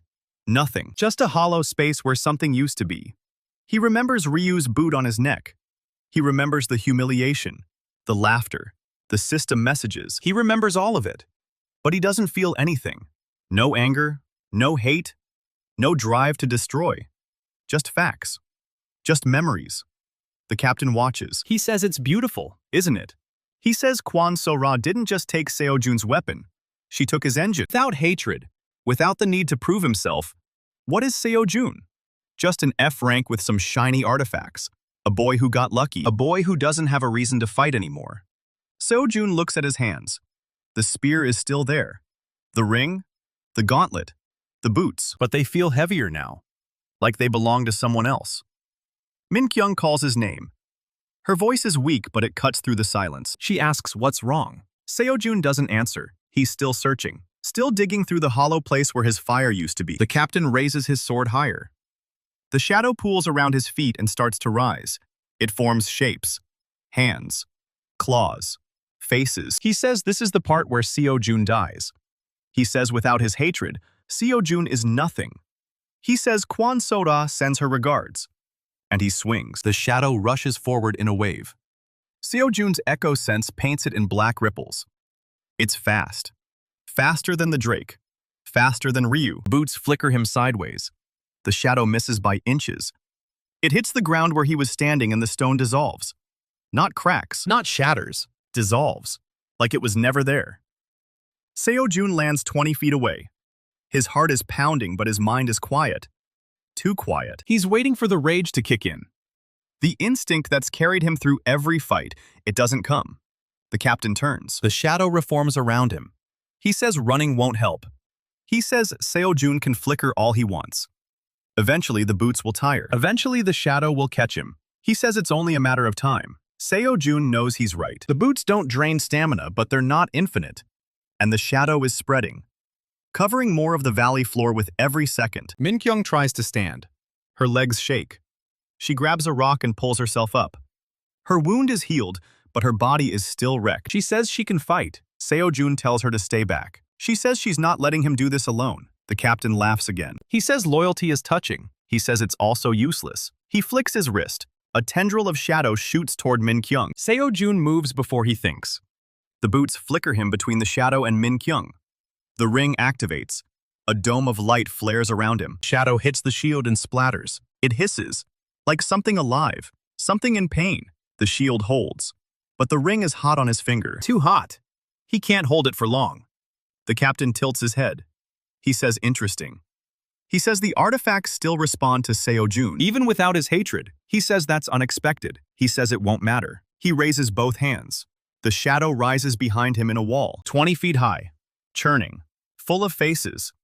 Seo-jun's echo sense is screaming. The crown is humming so loud it hurts. Ha-nul shouts from the valley's edge. She says the shadow isn't just an attack. It's a devouring technique. It eats whatever it touches. Body, mana, soul. She says if it touches Seo-jun, he's gone. Not dead, erased, like he never existed. The captain nods. He says the girl knows her dark arts. He says she's wasted as a guardian. He says maybe Kang Seo-jun will let him keep her. Seo-jun's hands tighten on the spear. The hollow place in his chest is still there. But something else is filling it. Not rage, not hatred. Something quieter, something that doesn't burn. He looks at Min-kyung. She's standing now, barely, but standing. She's looking at him with something that isn't pity.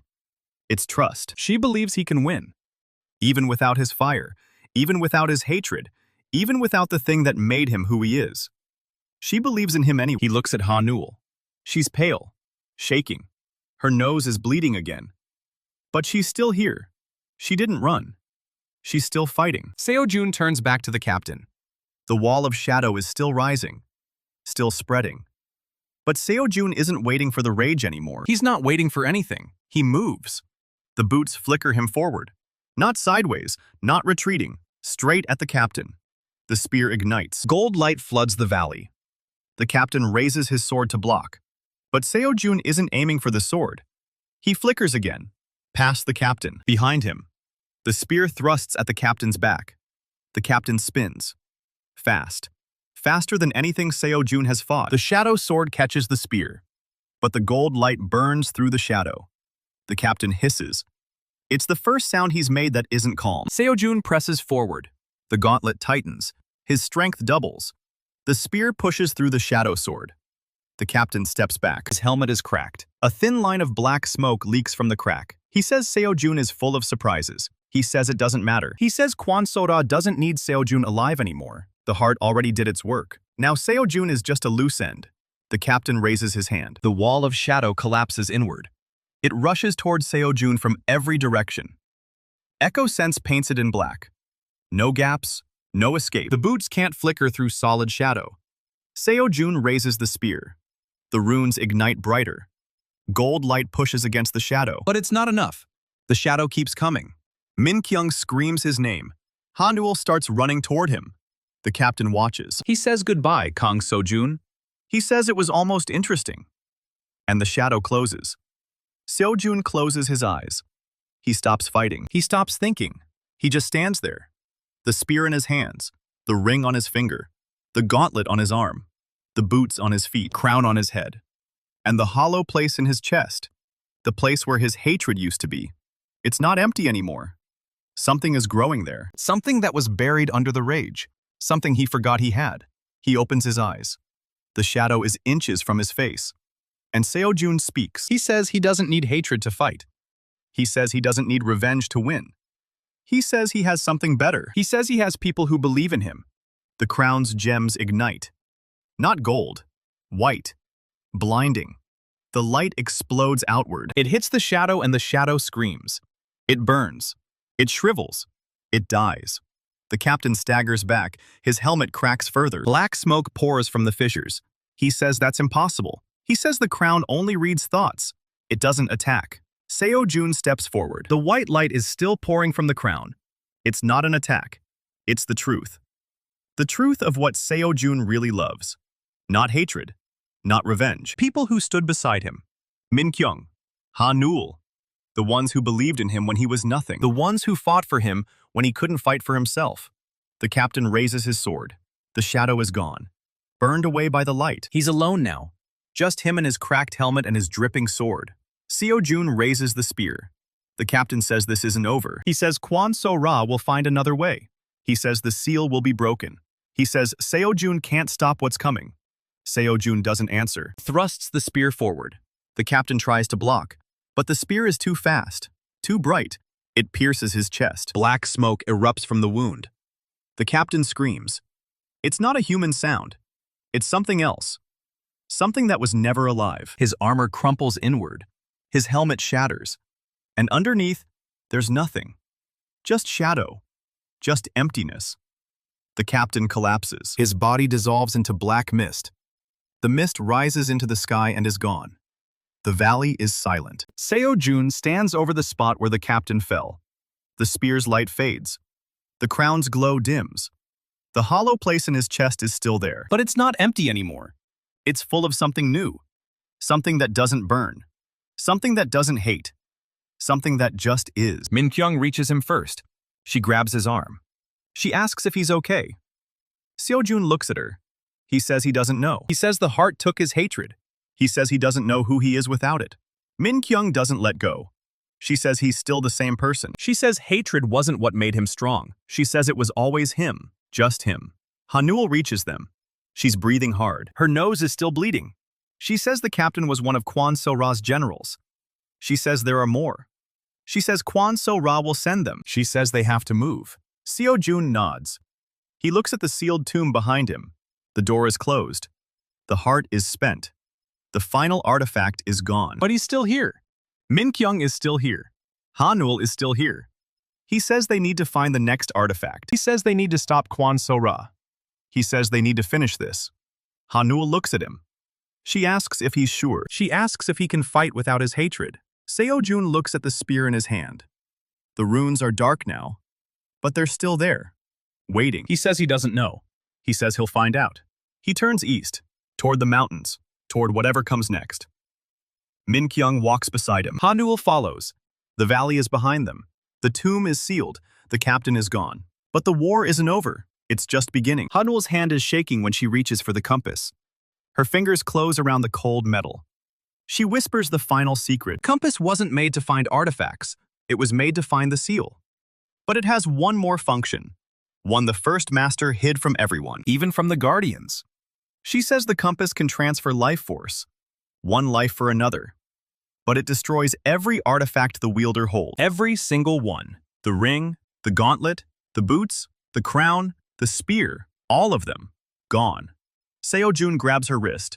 He says no. He says he won't let her. He says they'll find another way.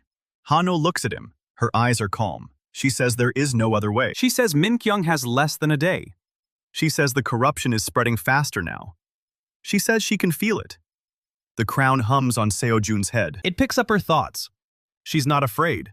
She's been ready for this since the day she was born. The last guardian of the seal. Born to die for it. Seo-jun says that's not her fate. He says he won't let her choose that. Hanul smiles. It's the first real smile he's ever seen on her face. She says the compass chose him. She says that means she chose him too. She says her ancestor Junsung knew this day would come. She says every guardian knows the price. She says she's not dying. She's paying a debt. The debt her family owes the world for sealing the first hero. Seo-jun's hand tightens on her wrist. He says he doesn't care about debts. He says he doesn't care about seals. He says he cares about her. Hanul's eyes widen. The crown's gems flare white. It reads the truth in his words. He means it. He really means it. Min-kyung stirs on the ground. Her breathing is shallow. The black veins have reached her neck now. She doesn't have much time. Hanul looks at her.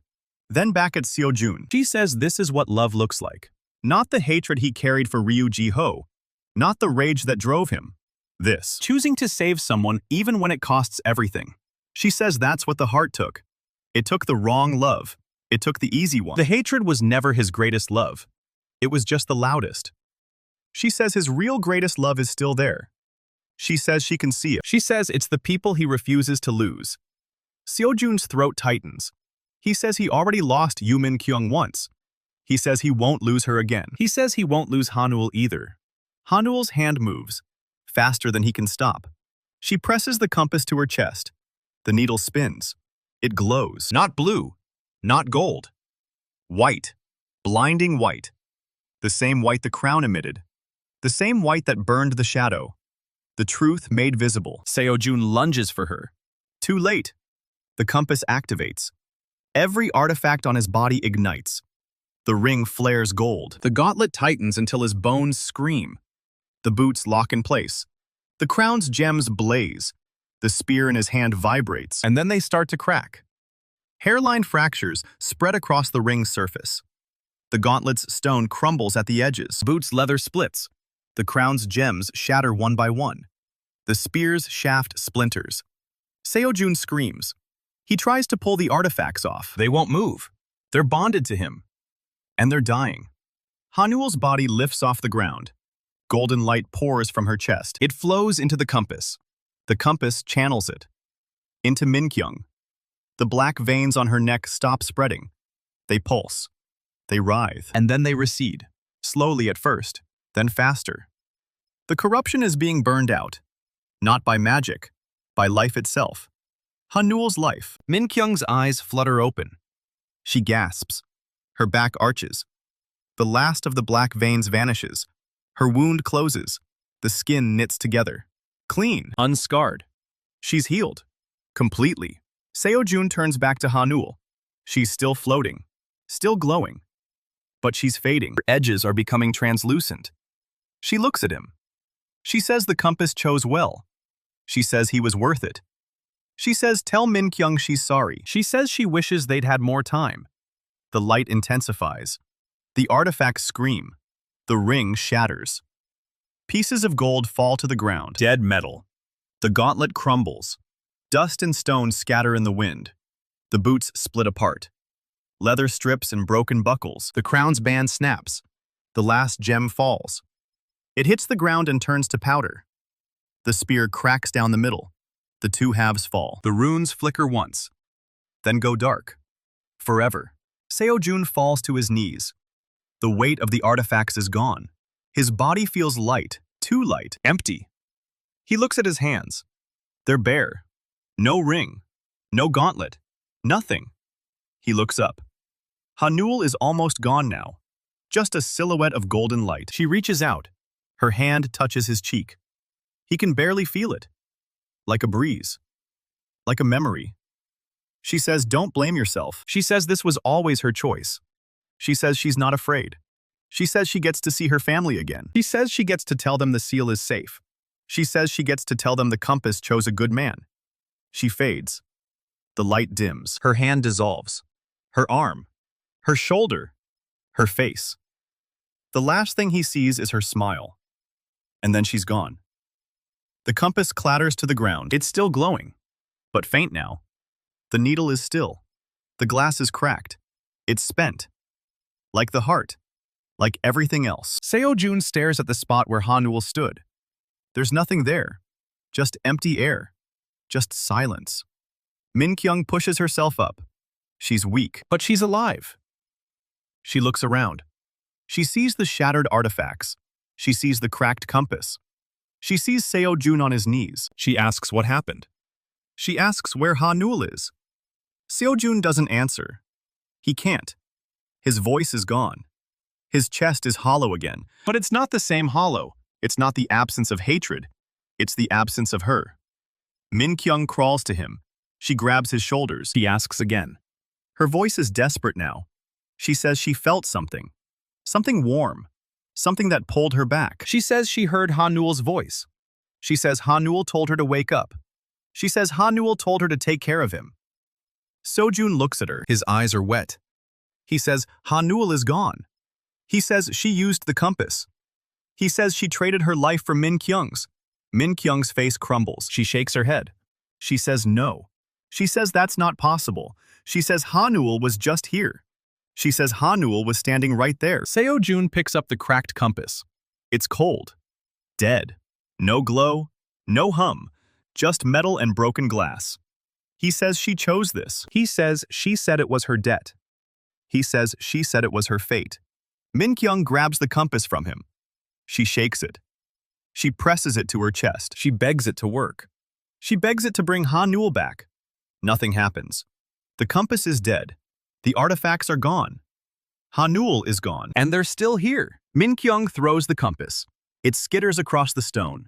It hits the sealed tomb door. It lies there. Just a piece of junk. Like it was when Seo-jun bought it for 400 won. He stares at it. His mind is blank. His body is numb. He has no artifacts now. No ring, no gauntlet, no boots, no crown, no spear. Just an F rank with nothing. Min-kyung is crying. She doesn't make a sound. Tears just roll down her face. She says this is her fault. She says if she hadn't been wounded, if she hadn't been weak, if she hadn't taken that blade for him. Seo-jun grabs her hand. He says it's not her fault. He says it's not anyone's fault. He says Han-ul made her choice. He says they have to honor it. Min-kyung looks at him. She asks how. She asks how they honor a girl who died for them. Seo-jun doesn't have an answer. Not yet. He stands up. His legs are shaky. His stamina is still at 8%. But he stands. He walks to the compass. He picks it up. It's still dead, still cold. But it's still the compass. The thing that started all of this. The thing Han-ul's family died to protect. He puts it in his pocket. Min-kyung stands too. She wipes her face. She asks what they do now. Seo-jun looks at the sealed tomb, then at the mountains to the east, then at the spot where Han-ul vanished. He says they do what she asked. He says they stop Kwan So-ra. He says they protect the seal. He says they make sure Han-ul didn't die for nothing. Min-kyung nods. Her jaw is tight. Her eyes are hard. She says she's with him. She says she'll always be with him. Seo-jun turns east, toward the mountains, toward whatever comes next. He has no artifacts, no powers, no system boosts, just the compass, just Min-kyung, just the memory of a girl who smiled before she died. He starts walking. Min-kyung walks beside him. The valley is behind them. The tomb is sealed. The captain is dead. Han-ul is gone. But the war isn't over. It's just beginning. They walk for hours. The sun climbs. The mountains get closer. Seo-jun doesn't speak. Min-kyung doesn't push him. She just stays close. Close enough that their shoulders almost touch. Close enough that he knows she's there. They reach a ridge. Below them, a valley spreads out. Green. Quiet. A river cuts through the center. On the far side, a hill rises. It overlooks everything. The academy, the forest, the lake, the canyons. All of it. Seo-jun stops. He looks at the hill. He says they need to stop here. Min-kyung asks why. He says Han-nul needs a grave. He says she deserves a place where she can watch over everything. Min-kyung's eyes well up again. She nods. They climb the hill. It takes an hour. Seo-jun's stamina is almost gone. But he doesn't stop. He reaches the top. The view is perfect. You can see the academy in the distance. You can see the whispering forest. You can see Lake Serenity. You can see the Red Canyon. Every place the compass led him. Every place Han-nul followed. He starts digging. With his hands. Min-kyung finds a flat stone. She uses it as a shovel. They dig together. The sun sets. The moon rises. They keep digging. When the hole is deep enough, Seo-jun stops. He doesn't have a body to bury. He doesn't have anything of hers. Just memories. He takes the cracked compass from his pocket. He looks at it. The thing that started everything. The thing that ended her. He places it in the grave. Min-kyung looks at him. She asks if he's sure. He says the compass was hers more than it was his. He says her family made it. Her family protected it. Her family died for it. He says it belongs with her. Min-kyung nods. She helps him fill the grave. They pile stones on top. A cairn. Simple. Strong. Permanent. Seo-jun finds a flat stone. He scratches words into it with a sharp rock. Han-nul. Last of the guardians. She chose the light. He places the stone at the head of the grave. He steps back. Min-kyung stands beside him. She takes his hand. He doesn't pull away. They stand there, in silence. The moon is high. The stars are bright. The world is quiet. And somewhere in the distance, a compass needle twitches. Seo-jun doesn't feel it. Not yet. He's still saying goodbye. He's still letting go. He's still learning who he is without the hatred, without the artifacts, without Han-nul. Just him. Just Kang Seo-jun. The F rank with nothing. The boy who was supposed to be trash. The boy who lost everything and kept walking anyway. Min-kyung squeezes his hand. She says they should rest. She says they'll need their strength. She says Kang Seo-ra is still out there. She says the obsidian hand is still hunting them. She says the war isn't over. Seo-jun nods. He looks at the grave one more time. He says goodbye. He says he'll finish what she started. He says he'll protect the seal. He says he'll make her proud. He turns away. Min-kyung walks beside him.